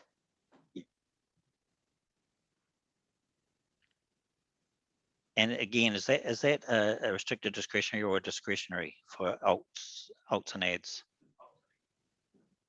That's a fixed standard that falls out of those activities, those building activities. So it's restricted discretionary, and you have to comply with the fixed standards below. Yes. And one of those fixed standards is the defined pedestrian frontage requirement. Right. So the entry level for that is restricted discretionary. Yes. Yes. And again, I'm just using that as an example as to why a different approach is necessary for the coastal frontage area compared to that. That they seem to be two concepts, two effects that the plan wants to assess, but they're using different techniques. And from an efficiency and effective point of view, I'm just wondering why there's a difference. Okay. It was just that the community love those sites. They're very precious of them. Yes, and again, is community involvement predicated on discretionary versus restricted discretionary? I guess you could do both, but as I mentioned earlier, I guess we're hoping at that restricted discretionary level, it will just be a conversation between the developer and council, and not the wider community. Yes. I guess why it took so long to spell out what was happening in Wellington is that is this desire to have this New Plymouth Central City area return to a greater degree of vibrancy. What I'm suggesting to you is that perhaps some of the inactivity in the past is because of developers' unease with the consenting process, and particularly where it involves third parties. And clearly in Wellington, we've seen that the lack of third-party involvement has been a real bonus for engagement occurring. And that's why I asked you, well, I mean, is it just a district plan matter that, that the council looking at? And you gave me the clear answer that no, they're looking at a number of matters, but clearly a lot of stores being placed on the district plan and achieving these vibrancy outcomes that the objectives and policies in the central city talk about. This is one thing to put in rules in other zones to prevent the bleed out of these activities, but it's another thing to actually encourage development in the zone. And you know, I'm repeating myself when I refer to the Environment Court case by Judge Kirkpatrick that talked about using the lesser of activity statuses to encourage activity and to ensure that the same outcomes are achieved where you've got a variety of methods to use. And so I guess I'm applying that also to the matters of discretion and matters of notification. So yeah, I'd just be interested in your right to reply on that. Okay. So that a couple more.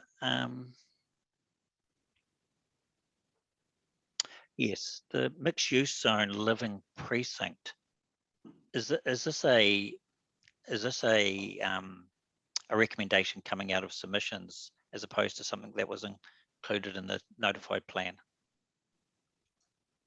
It wasn't included in the notified plan, but there were several submitters who thought that living be permitted in the mixed use zone. I'm quite concerned about that because I would like the central city to be the focus. I'm open to the mixed use zone opening up down the track, but I would prefer the focus to be in the central city zone first. Yes. But you know, mindful of those submitters wanting it permitted, and that we have you know, housing affordability issues, and we've also got EMPS. So I was kind of looking for a bit of a compromise. So Yes. I've recommended that we have this mixed use zone living precinct, and that it would be the area would be mapped once we have determined the extent of the mixed use zone. Yes, and that was really that was the nub of my question, Lauren. Have you? I may well have missed it. Have you actually shown a spatial extent of this mixed use living precinct zone in your 42A? No. Okay. No. Okay, so I note that the activity status is still in contention. You've listed that on one of your later slides, but the introduction of the mixed use living precinct, there's a recommendation in your 42A, but it's yet to have some spatial delineation. Yes, that's correct. Yeah, we've still got our zoning hearing coming up. Okay, so that's something that we considered at that hearing. Okay, sorry, I didn't appreciate that. And I note that in their statement of evidence, Kainga Ora has proposed it's blue hatching where that precinct could be. So they will likely talk to that Yes. this afternoon. So we're considering as part of this hearing the content of the zone, but the actual spatial extent of it we considered at the rezoning hearings. Well, it was intended to be at the rezoning hearing, but given that Kainga Ora have come through in their statement of evidence with some boundaries, potentially it could be discussed here. But I'd have to make sure that what I'm recommending in my right of reply aligns with what I recommend in the rezoning hearing for the mixed use zone. Because I want to make sure that, say that we go down the track of the blue living precinct areas, that they are fully encompassed as in the mixed use zone. Okay. Well, I'll leave that to you, Stephen, to come back on the process for dealing with that. The final question I had was the use of a non-regulatory design guide. That was a matter that still remains in contention. Was that a group of submissions that were seeking to take the residential and central city design guides out of the mandatory box and make them non-regulatory, or we were talking about an additional non-regulatory design guide? So some submitters were talking about the city and town centre design guide applying to the city centre zone and the town centre zone. But then we've got another submitter who wants a non-regulatory design guide for the mixed use zone. Oh, okay, for the mixed use zone, right? To be in addition to the three that we already have. Okay. Okay, let me just check my notes.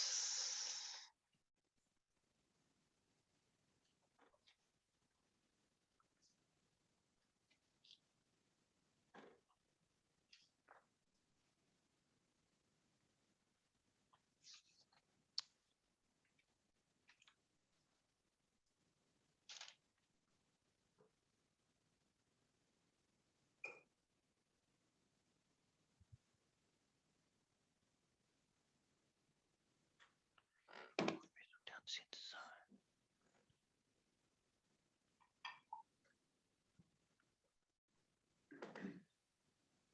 zone. I've got a note here about the effect standard for non-residential in the town centre zone. But I just can't remember. Sorry, Lauren, I can't remember what the question was. It may come back to me, so I'll just park it for the time being. And that's all from me. Thank you, Stephen. Thank you, David. Lauren, should we deal with this living precinct? So I don't have the term right in front of me. Is it a zone or an area, or what's So the I was term of art you've used? Mixed use zone living precinct. Living So precinct. the idea would be, the idea would be is that the area wrapping around the city centre zone, which is the mixed use zone, be highlighted as that area.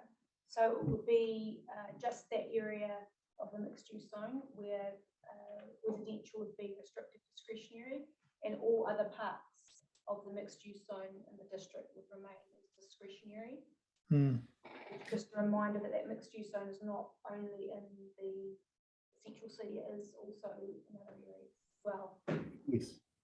Yes. And I did read in your report that hadn't been spatially mapped, and you were sort of kicking for touch on that till the rezoning hearing. Was the way I read that? Yes, there's a submission from Kāinga Ora who want to extend the mixed use zone boundaries.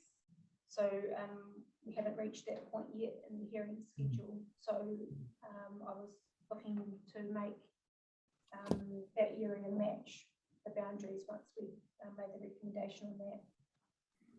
And is there any relationship between your mixed use zone living precinct and the eastern development area in the Namoto city centre strategy? So that eastern precinct is only in the city centre zone. There's no overlap with the mixed use zone living precinct with all the different zones. Okay. All right. So look, I do have some questions. I'll just pick up on the way past. You used a term about encouraging people to come and do impulse buying in a sort of revitalised city centre. That's exactly what my wife did when we visited for a weekend over the garden shows late last year, and certainly get the concept of people having a bit of time maybe to out of their normal working days just to find a bit of time to look at things that they might just buy on impulse. So I thought that was interesting. So look, I'll just go to my questions.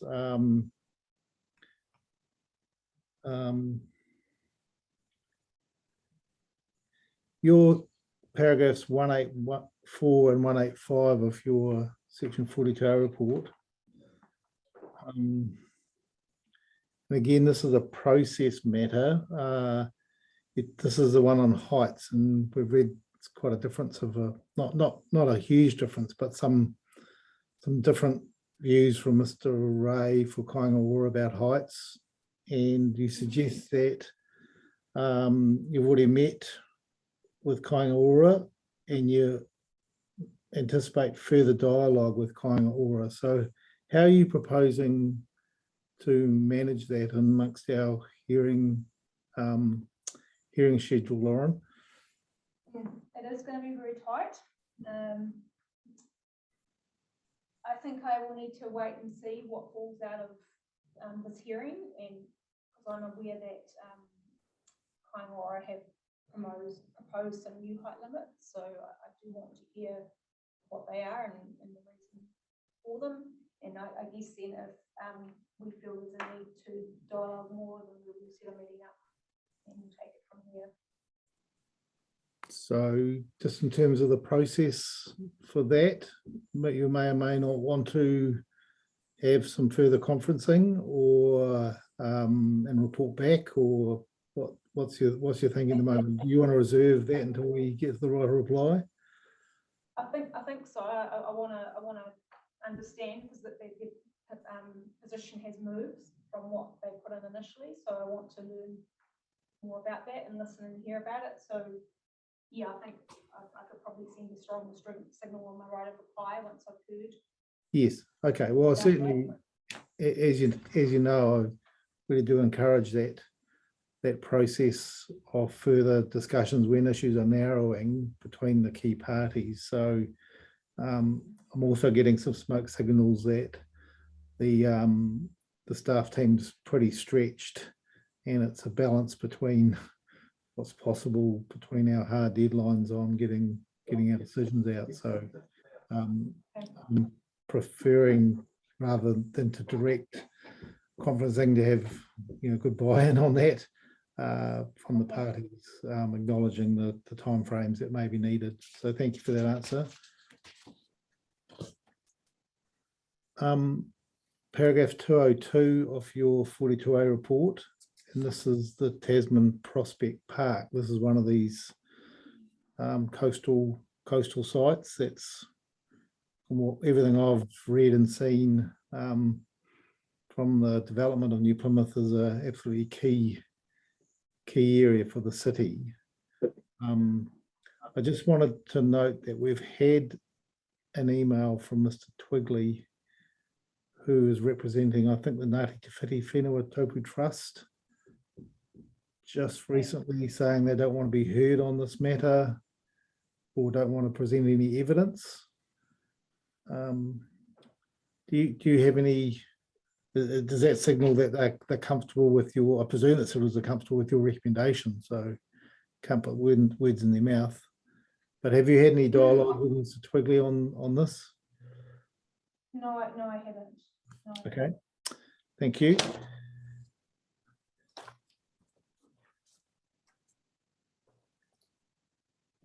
Your paragraph 452.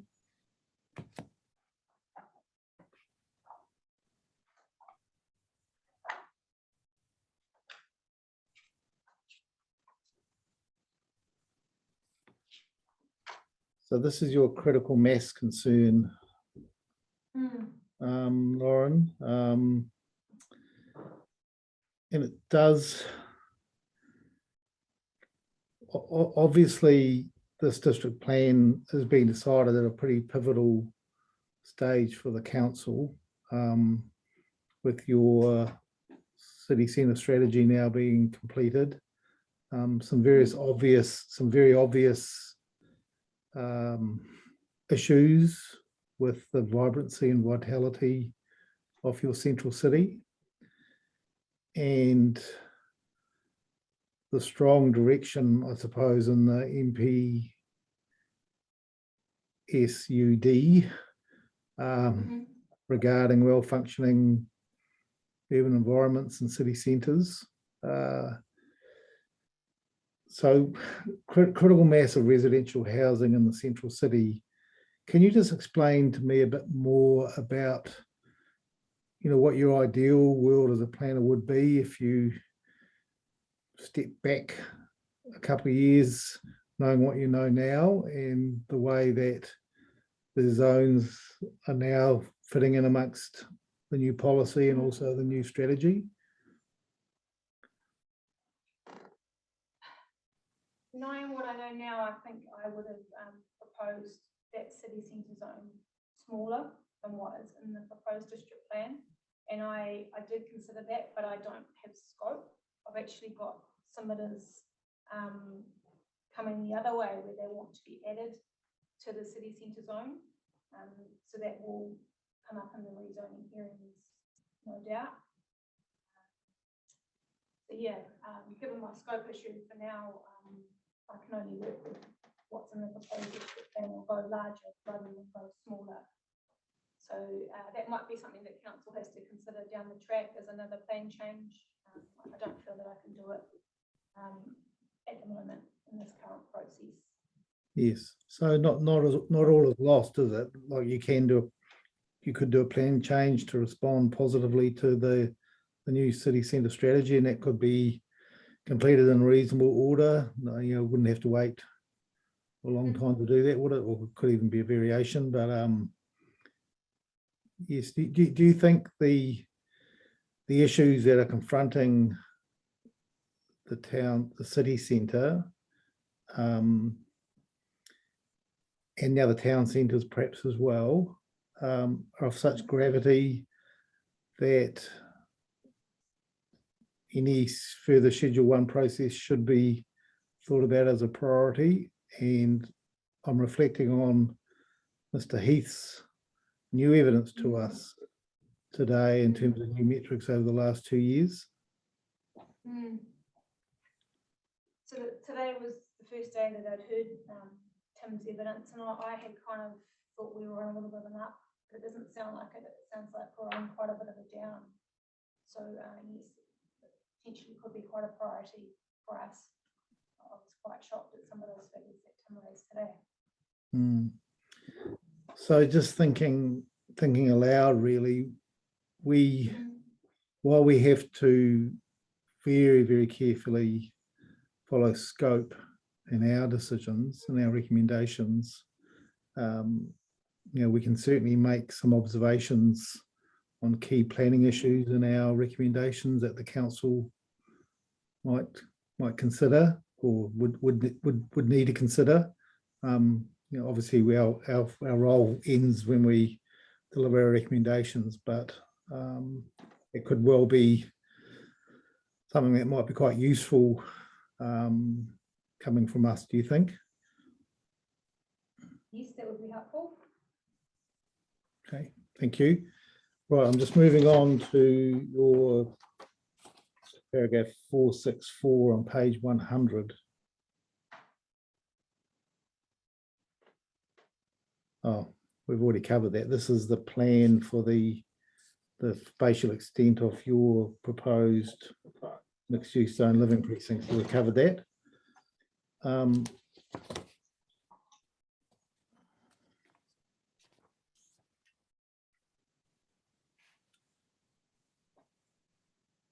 We've talked about the Ngā Motu New Plymouth City Centre strategy, which we know best access online. We've had that already, so I'll just move on.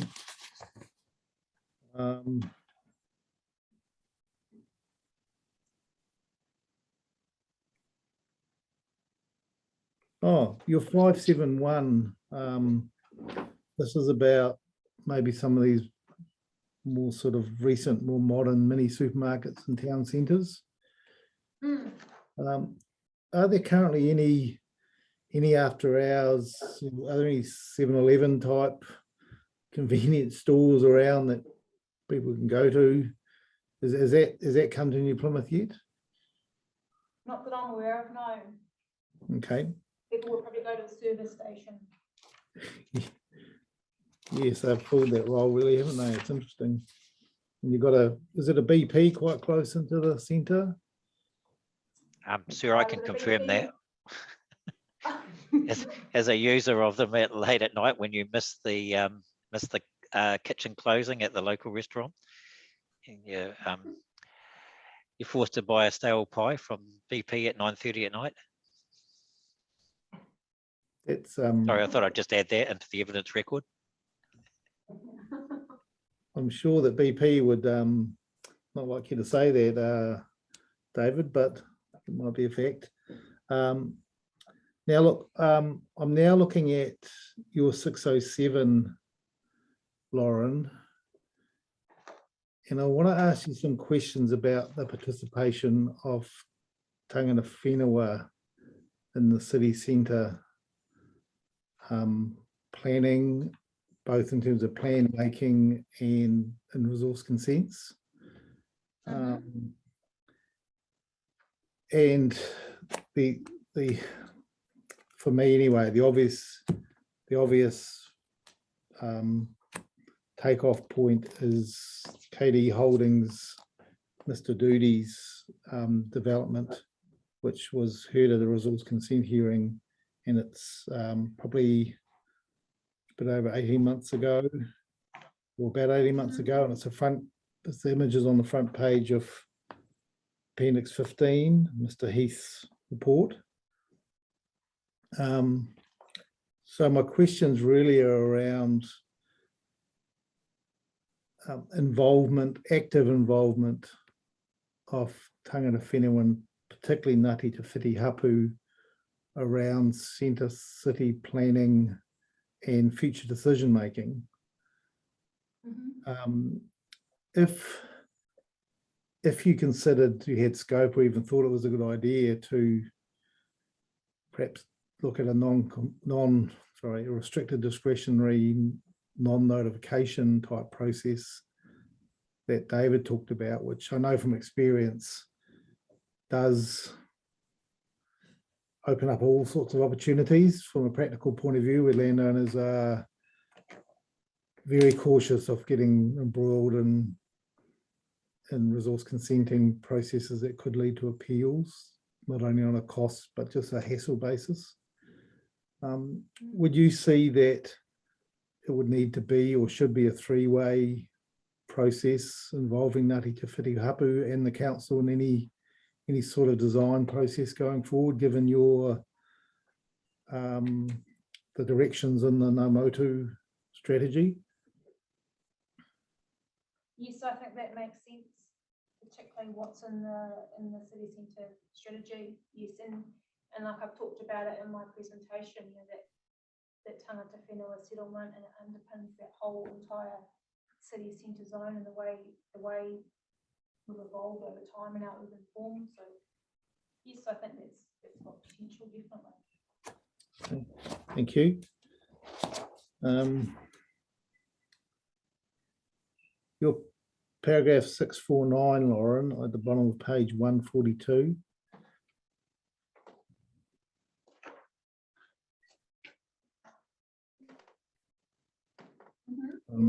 So this is about design guides and your experience with the approaches taken in other councils.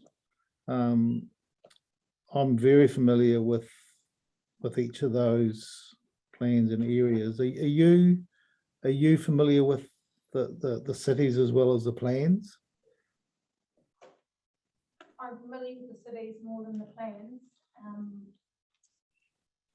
Not as much as I'd like to. I'd love to do a site visit. But no, not as much as I'd like to be. All right. But from your knowledge, the utility of design guides within plans is as within the plan. Do you think, or is your opinion that it's better to being in the plan rather than a non-statutory guideline, given the outcomes that have been achieved in Wellington, Christchurch in particular? I definitely think it's better to be in the plan rather than outside the plan. Otherwise it just comes a bit meaningless, and it's just another document that goes on to the shelf. You know, I talked about in my slide how we've had a really good result with that Soho development, where we were able to hand that design guide over and say, look, this is the kind of stuff that we're after. I think having pictures is always very helpful. You know, you can have words in a plan, but they can be interpreted in different ways. So I definitely think it's better to be in the plan rather than outside the plan. And the graphical imagery is very important part of that, in your opinion? Definitely, and not only photos, but also diagrams. That, for example, it might be in the residential one where we talk about siting of residential units and showing what a good example is and what a not so good example is. And you know, a lot of people aren't, they can't glean information from words, they need to see it in picture form. So I personally find it very helpful, and I'm sure others would as well. That's certainly my my own preference as well. Hastings District Council has just issued a new design guide, which has actually been multi-awarded. I think just they issued that last year, and that was really trying to inform and educate landowners about the opportunities that might come about with a larger site in and around the central city, and what might be done with, you know, great urban design and architectural design on living spaces. At, you know, it's the old 700, 800 square meter sites, quite limited, but if you get 4 of those on a corner, you're in business. So that's just a by the way. Just a couple more, Lauren. I have. Stephen, could I jump in on the design guide matter? Were you just looking for those two? Yes. Yeah, thank you. Lauren, I wondered whether, since the plan was notified, whether there'd been any sort of road testing or scenario testing of the design guides with the resource consents that have come in over the last 2 to 3 years. Well, the obvious example is that Soho development, and that's come to a good result. We don't get many applications for this type of activity, so I'm not aware of any other instances where we've been able to hand it over for people to use as an example of development. So no other applications in the central city or the town centre? Not that I can think of. Okay, all right. I can check that out for you though, the consent planners. Yeah, no, that would be useful.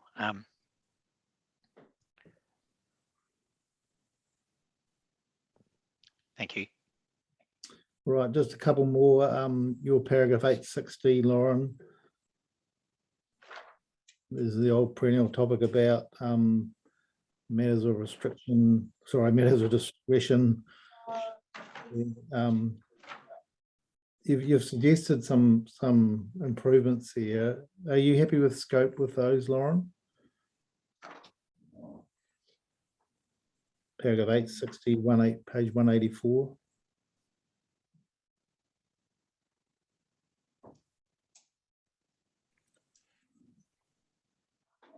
I don't recall getting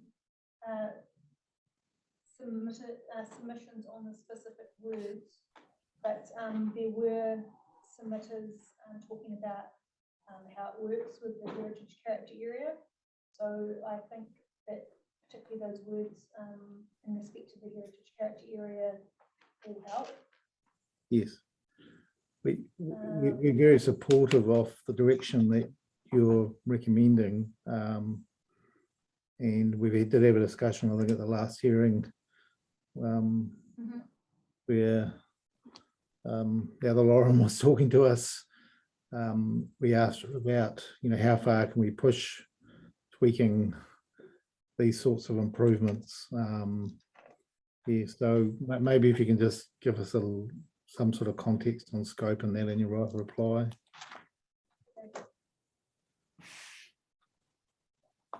And I have one other question while you write that down. It's in your appendix 4.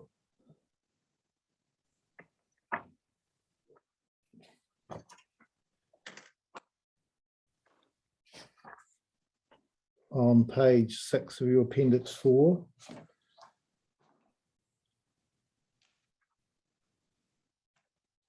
And this is where I picked up your note about the there's a note in red on the left-hand side under MUZR5. This is where the spatial extent will we'll probably need to cover this on both this hearing and confirm it in the rezoning hearing, perhaps. That would be your recommendation? Definitely. Yes, okay. Thank you. I have a couple of questions for each of Richard and Tim. One question really for you, Richard, about tall buildings. Do you think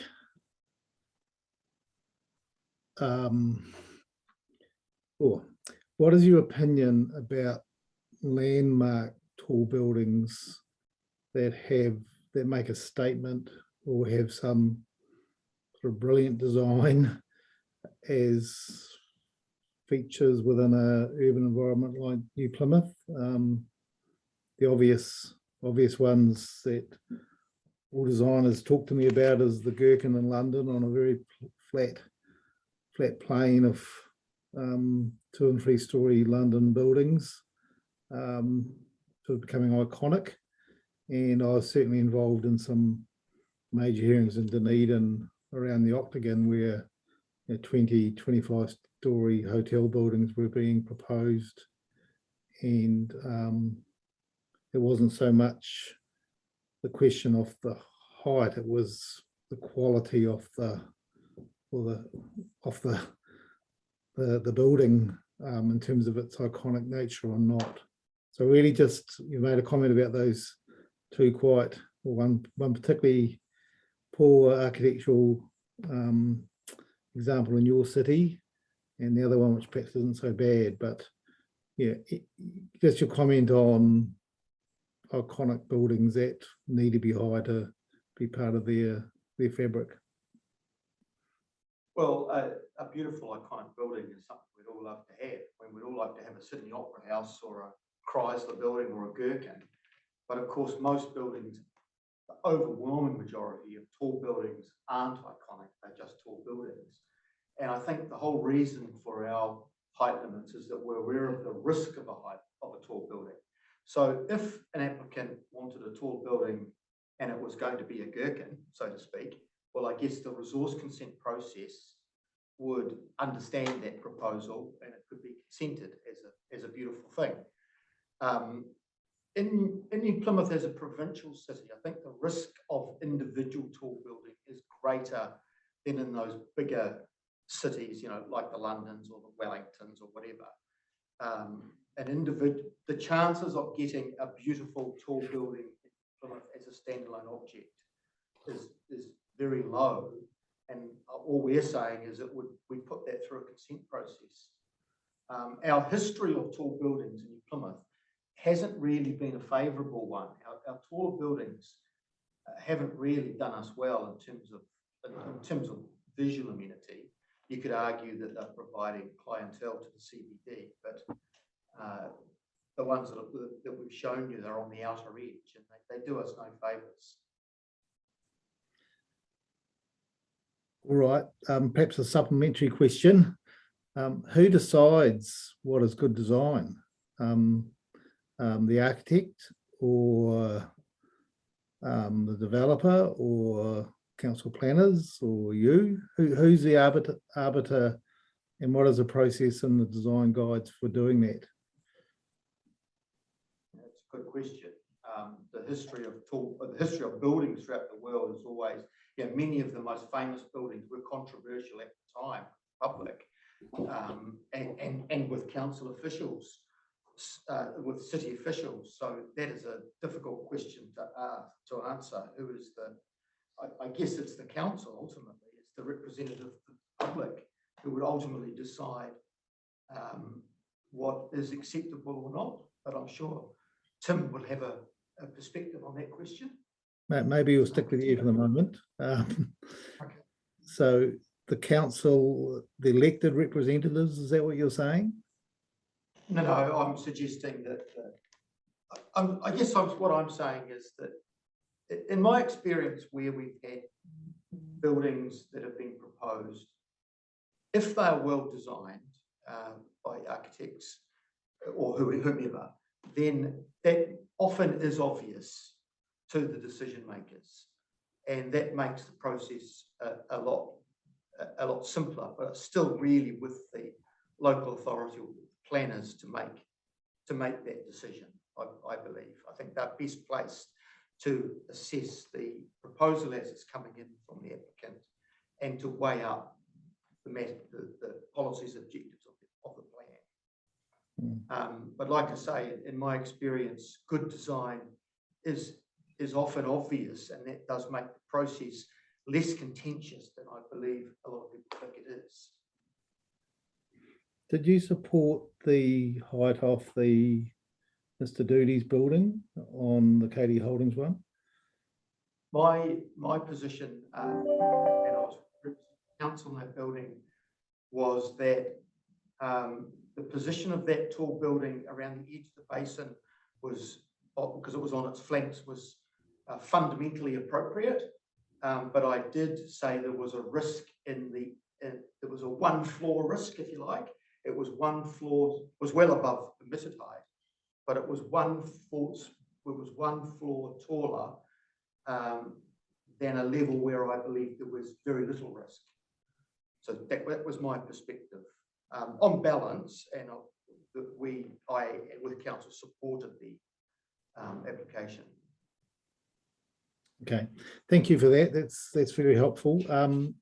So Mr. Heath, we've already given you some homework to do that's going to be very helpful. And just think about a very visual spatial chair who loves diagrams and visual stuff. When you put that together, and I think yes. Look, I've got some key questions about this, what we're going to call rubber band from here on in. And you've made some quite strong evidence about the need to have a strong, vibrant CBD, and the fact that the district plan, I think in your opinion, plays a key role in securing a centres hierarchy and that strong, vibrant, vital CBD, yes?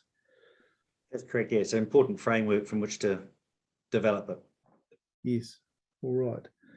Do you think, given those quite shocking figures you gave us as an update, which will be highlighted in your addendum, do you think that the pass has already been sold in terms of being able to recreate a CBD that achieves those matters? And I'll ask you some specific reasons.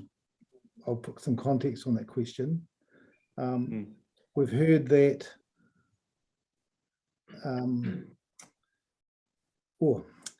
has the world just changed so much in the last 2 years that we'll never get back to what we were pre-COVID? And I'll give you some examples of things that I think have changed. I'll get you to confirm the context. So what has changed is that people are much more used to online shopping. They're very wary about going to places that lots of people are. And certainly in my household, and probably many more, the click and collect supermarket shoppings are just become a real feature. Banks never open anymore. So as anchor tenants, post offices have pretty much become defunct as any functioning anchor tenant for sort of central places. And you can disagree with me on any of these. That's right. And it was really when you made some contributions around anchor tenants. I think Lauren might have said this, your supermarkets, your post offices, your banks. Are we so different now that we really have to rethink centre city planning, or do you still stand very much by by the position as proposed in the district plan that we have in front of us.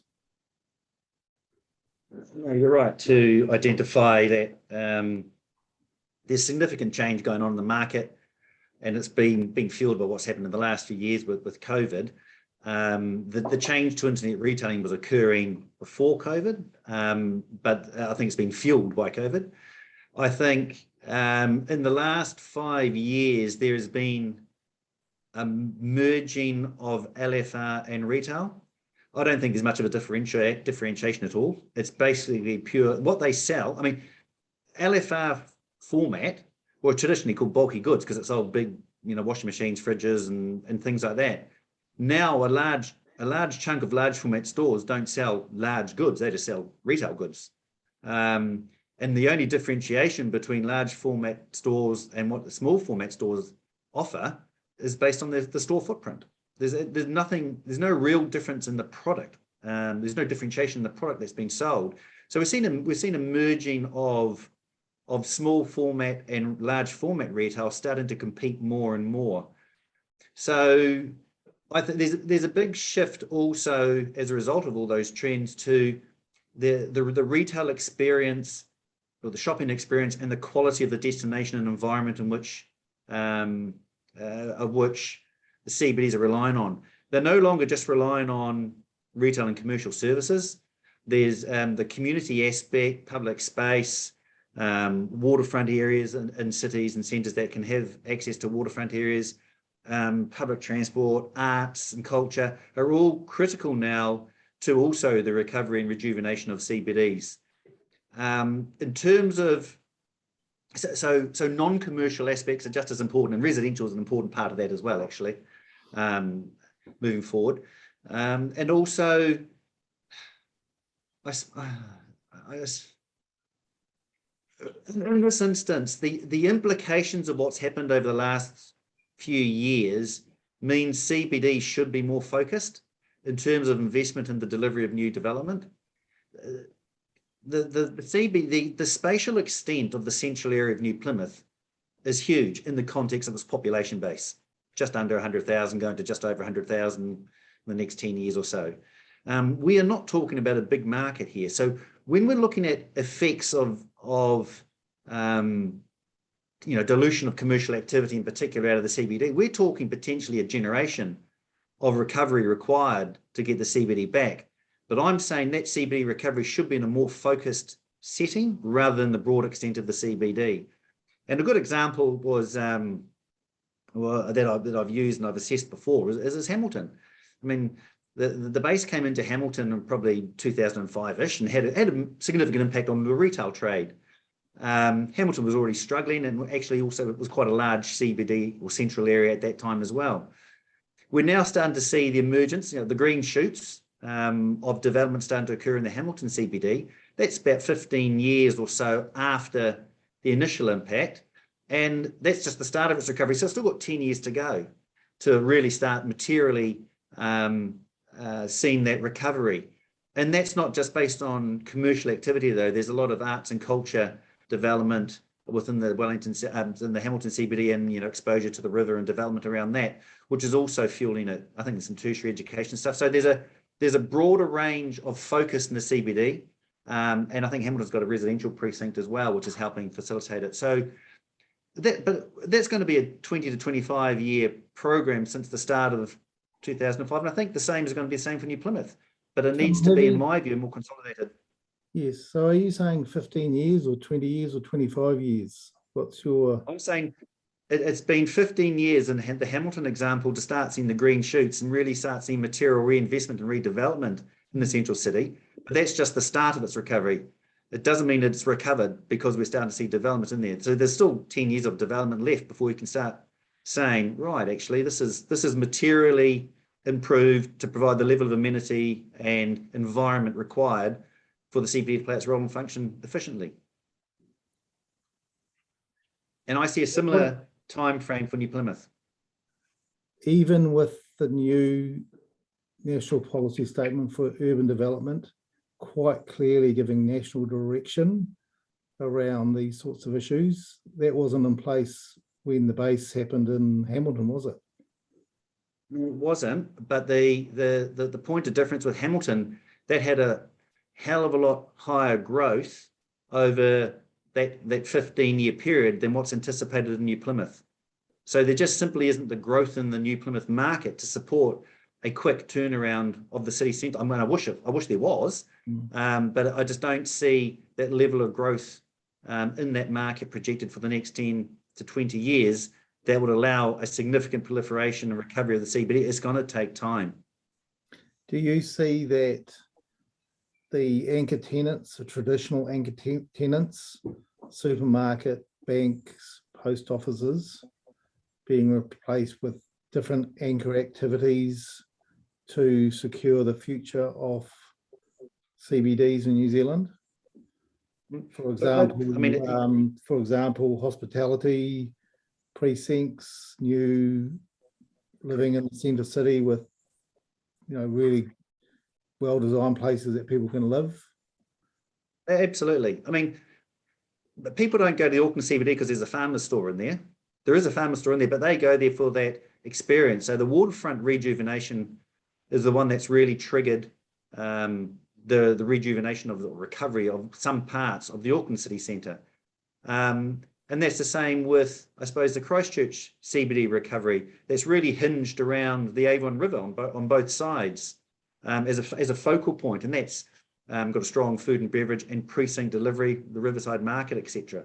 So there's an experiential element to it, which is really driving the recovery. And I see the same thing happening or required to happen in the New Plymouth city centre. And I think the city centre strategy is a step in the right direction to start achieving that.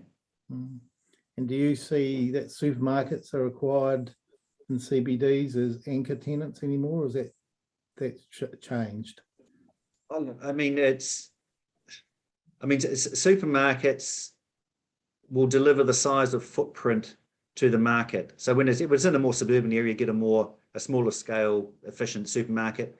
The Pack and Save brand obviously is a big banger, so to speak, and they need space, and they can happily service New Plymouth market from its location there.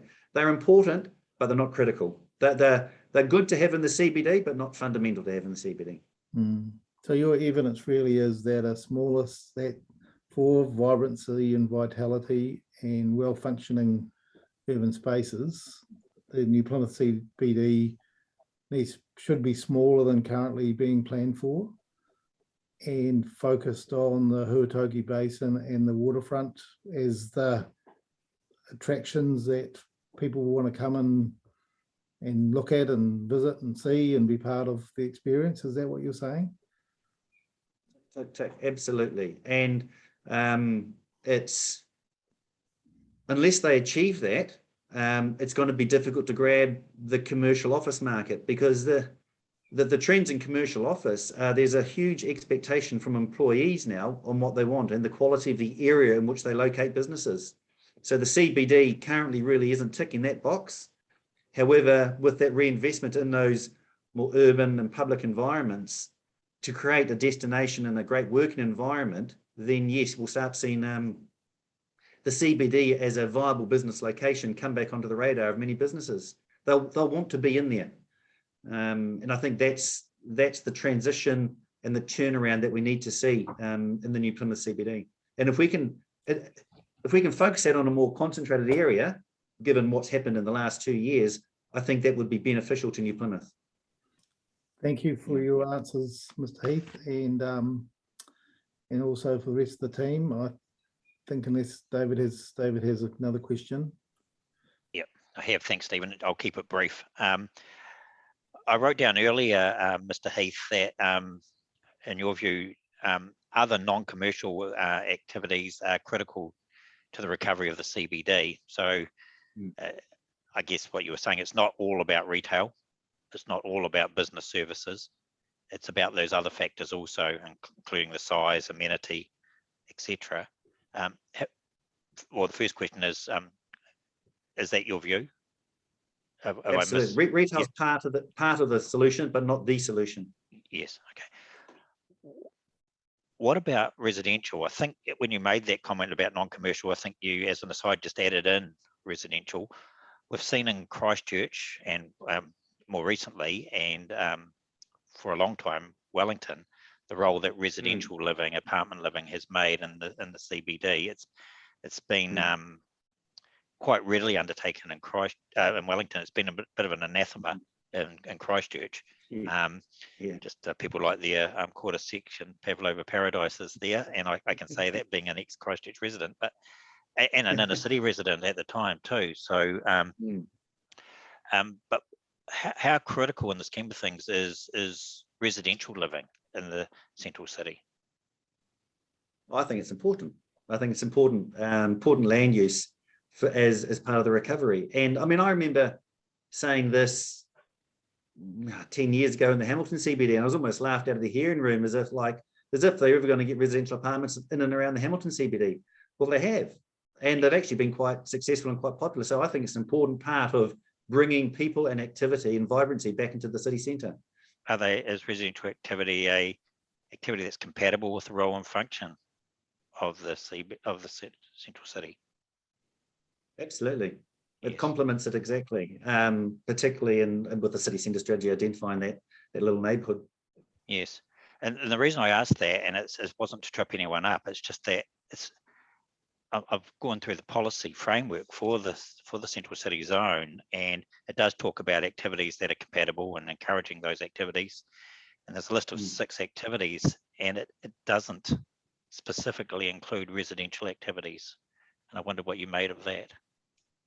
I didn't realise it, and I haven't looked at it that closely, but Yes. I would have thought residential activities would form part of the central city mix moving forward. Yes. I'm talking about a Particularly specific. Yes. Okay. I'm talking about a specific policy that would enable that development. It talks about from an economic perspective, I wouldn't be adverse to that. Okay. And you'd expect that to be matched with a enabling rule framework, presumably. Correct. Yeah. Yes. So long as Yeah. any reverse sensitivity effects were managed. Managed and dealt with. Correct. Yes. Yeah. Okay. Thank you. Thank you, Stephen. That was all. Yes, thank you very much to the 42A team. We will adjourn now until 1 p.m. Thank you. Yes.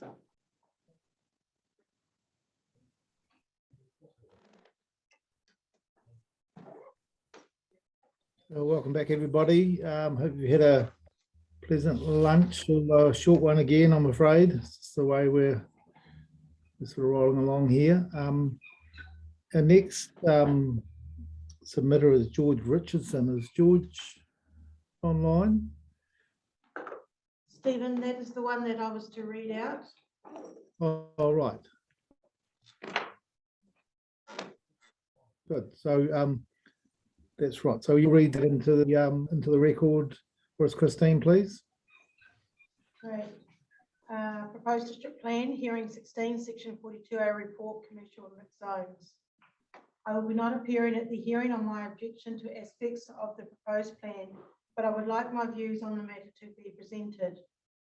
My reasons for this are: 1, my objection relates to the land known as Tasman Prospect. This is a grassed area and a car park providing access to the Windwan and walkway from Egmont Road. It is a very special place in New Plymouth and is historically significant. It is a crucial part of the much loved walkway and vital connection between the city and the sea. 2, it is not commonly known that the land is privately owned and is currently leased to NPDC. A, under the district plan, the owners have the right to build huge buildings on this property and completely block the visual connection between the city and sea. B, because the land is zoned business, then the ratepayers of New Plymouth have to pay the owners far more than is reasonable to lease it for public open space. 3, I know that any objection is bound to fail under the current process, but by lodging an objection, I hope that NPDC would look beyond the rules of the RMA and consider how it could resolve the risk of losing this precious land to the city whilst being fair to owners. A, I asked that the NPDC to arrange a meeting with the owners to discuss on several occasions, but received no response. 4, I believe that following the rules with no doubt to purpose will defeat the fundamental objective of the RMA, which is to create a better urban environment. The rules have no care for quality of place which could be created by alternative approach to town planning. 5. The town planner's report states that they have written rules which will mitigate any damage if the land is developed. Those rules are mere deviation. I am a retired architect and I could very quickly design buildings which meet all their trivial rules and still completely block the sea from the city. The same town planners also tried to block the Waikawa shopping centre and failed. Their rules are easily bent. The threat is very real and that this land could be developed, but the process demands that the threat be ignored. Apart from this, the government is in the process of replacing the RMA with the Natural and Built Environments Bill, NBA, which means that the proposed district plan will be replaced by a new regional plan before it is even adopted. The current plan will not just be copied when the NBA is approved. The regional plan will need to start at the beginning and will go through the same process, including public notification, as this one in order to meet the requirements of the new Act. So I could again lodge my objection and the whole silly and expensive saga would have begun again. Instead of wasting time and money on a futile bureaucratic process, there is a massive and urgent need for town planners to focus on realistically planning our city into the future rather than being tied to pointless obligations under an obsolete act.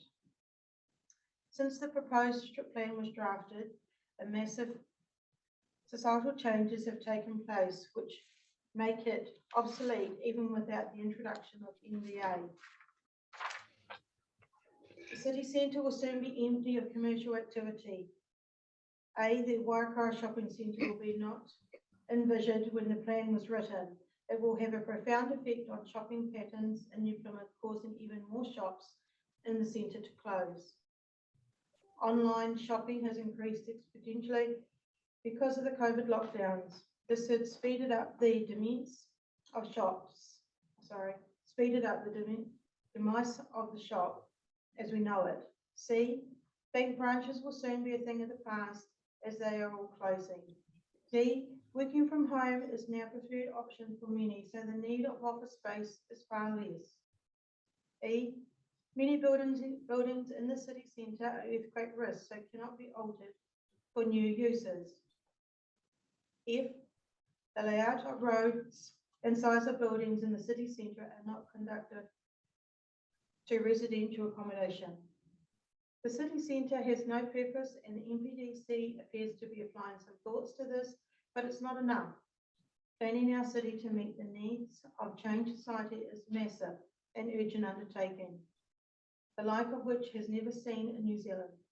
Yet people who could do this, our town planners, are not available because of the demands of the RMA process. Massive increases in house prices is exacerbated by the lack of land and the massive subdivision costs. So a complete review of how we provide houses is so vitally and urgently needed. The people who know how to do this are town planners, but they are all too busy. COVID has led to huge changes in our society, which we have barely begun to understand. These changes have not been considered in the district plan, or more importantly, the NBA, which is a repeat of the failed RMA. It merely tickles the operation issues of its failed predecessor, but is fundamentally the same as it is not being properly researched. A once-in-a-lifetime opportunity exists to stand up to create in New Zealand, or we could ignore what is happening and just continue to waste ratepayers' money on a futile process which will never be completed. The hearing should be paused so the town planners can redirect their energy to meet this opportunity. Perhaps a study by NPDC town planners could influence the lawmakers and prevent them making the same mistakes as the RMA. Maybe our city could become a leader and not just a follower. I wrote to the mayor and all the councillors on this, and only one councillor engaged in a discussion. The others didn't bother to even acknowledge my email. I therefore think there is no leadership here, and I am simply wasting my time trying to open a debate on this. Nobody seems to understand or care about how much trouble we are in and how much opportunity we have. It appears the process takes precedence over the purpose, so we are lost in bureaucracy. That is why I am not appearing at the hearing. There is no point in doing so. George Richardson, 10 February 2022.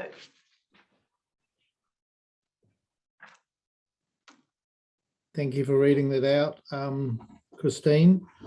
It's a bit of a shame that Ms. Richardson didn't appear, because I had quite a few questions he might have been able to help us with, certainly following on from discussion I've just had with the staff. So could you please go back to Mr. Richardson and thank him for, or confirm that you've read that to us, thank him for his submission, and say that we'll certainly take on board his views in our decision making. If you could do that for us, Christine. No problem. Thank you, Stephen. Thank you. Right, Mr. Williams, is that right? That's right. Yep. Good afternoon. Welcome. Good afternoon. Good afternoon. Once again, thank you to Christine for reading that out. George, along with my wife and myself and 8 others, apartment owners of 93 St Albans Street, which is commonly known as the Reef. So I'm obviously from what Christine's read out. George is an ex-architect, obviously well-learned, professional and educated. I'm not putting myself down, but I'm sort of a KISS person, keep it simple, stupid. So I don't know how many months ago, George we have a month quarterly meetings within our complex, and George came to one of the meetings and raised the fact that there was some uncertainty about what is known as the Tasman prospect, as to what developments might occur, and we as owners were totally unaware that what the circumstances were. But George went on to say that it was actually a parcel of land that belonged to iwi, and the New Plymouth District Council had been leasing this from the iwi. The tenure obviously must have come up for renewal, and the District Council were a little bit reluctant, I think, to negotiate a new term under whatever the proposals were. So that's partly how myself and George, and I think there was 4 other apartment holders who put a submission in, basically wanting to understand, what was going on. Is it iwi land? And does the District Council lease it? With the prospects that was given, that if it was the owner's land to do what they wished, they could then start erecting buildings in front of our apartments and basically blocking views over the walkway and over the Tasman Sea. So that was basically the part of the submission. And I think it must have been 16 or 18 months ago that this was put forward, but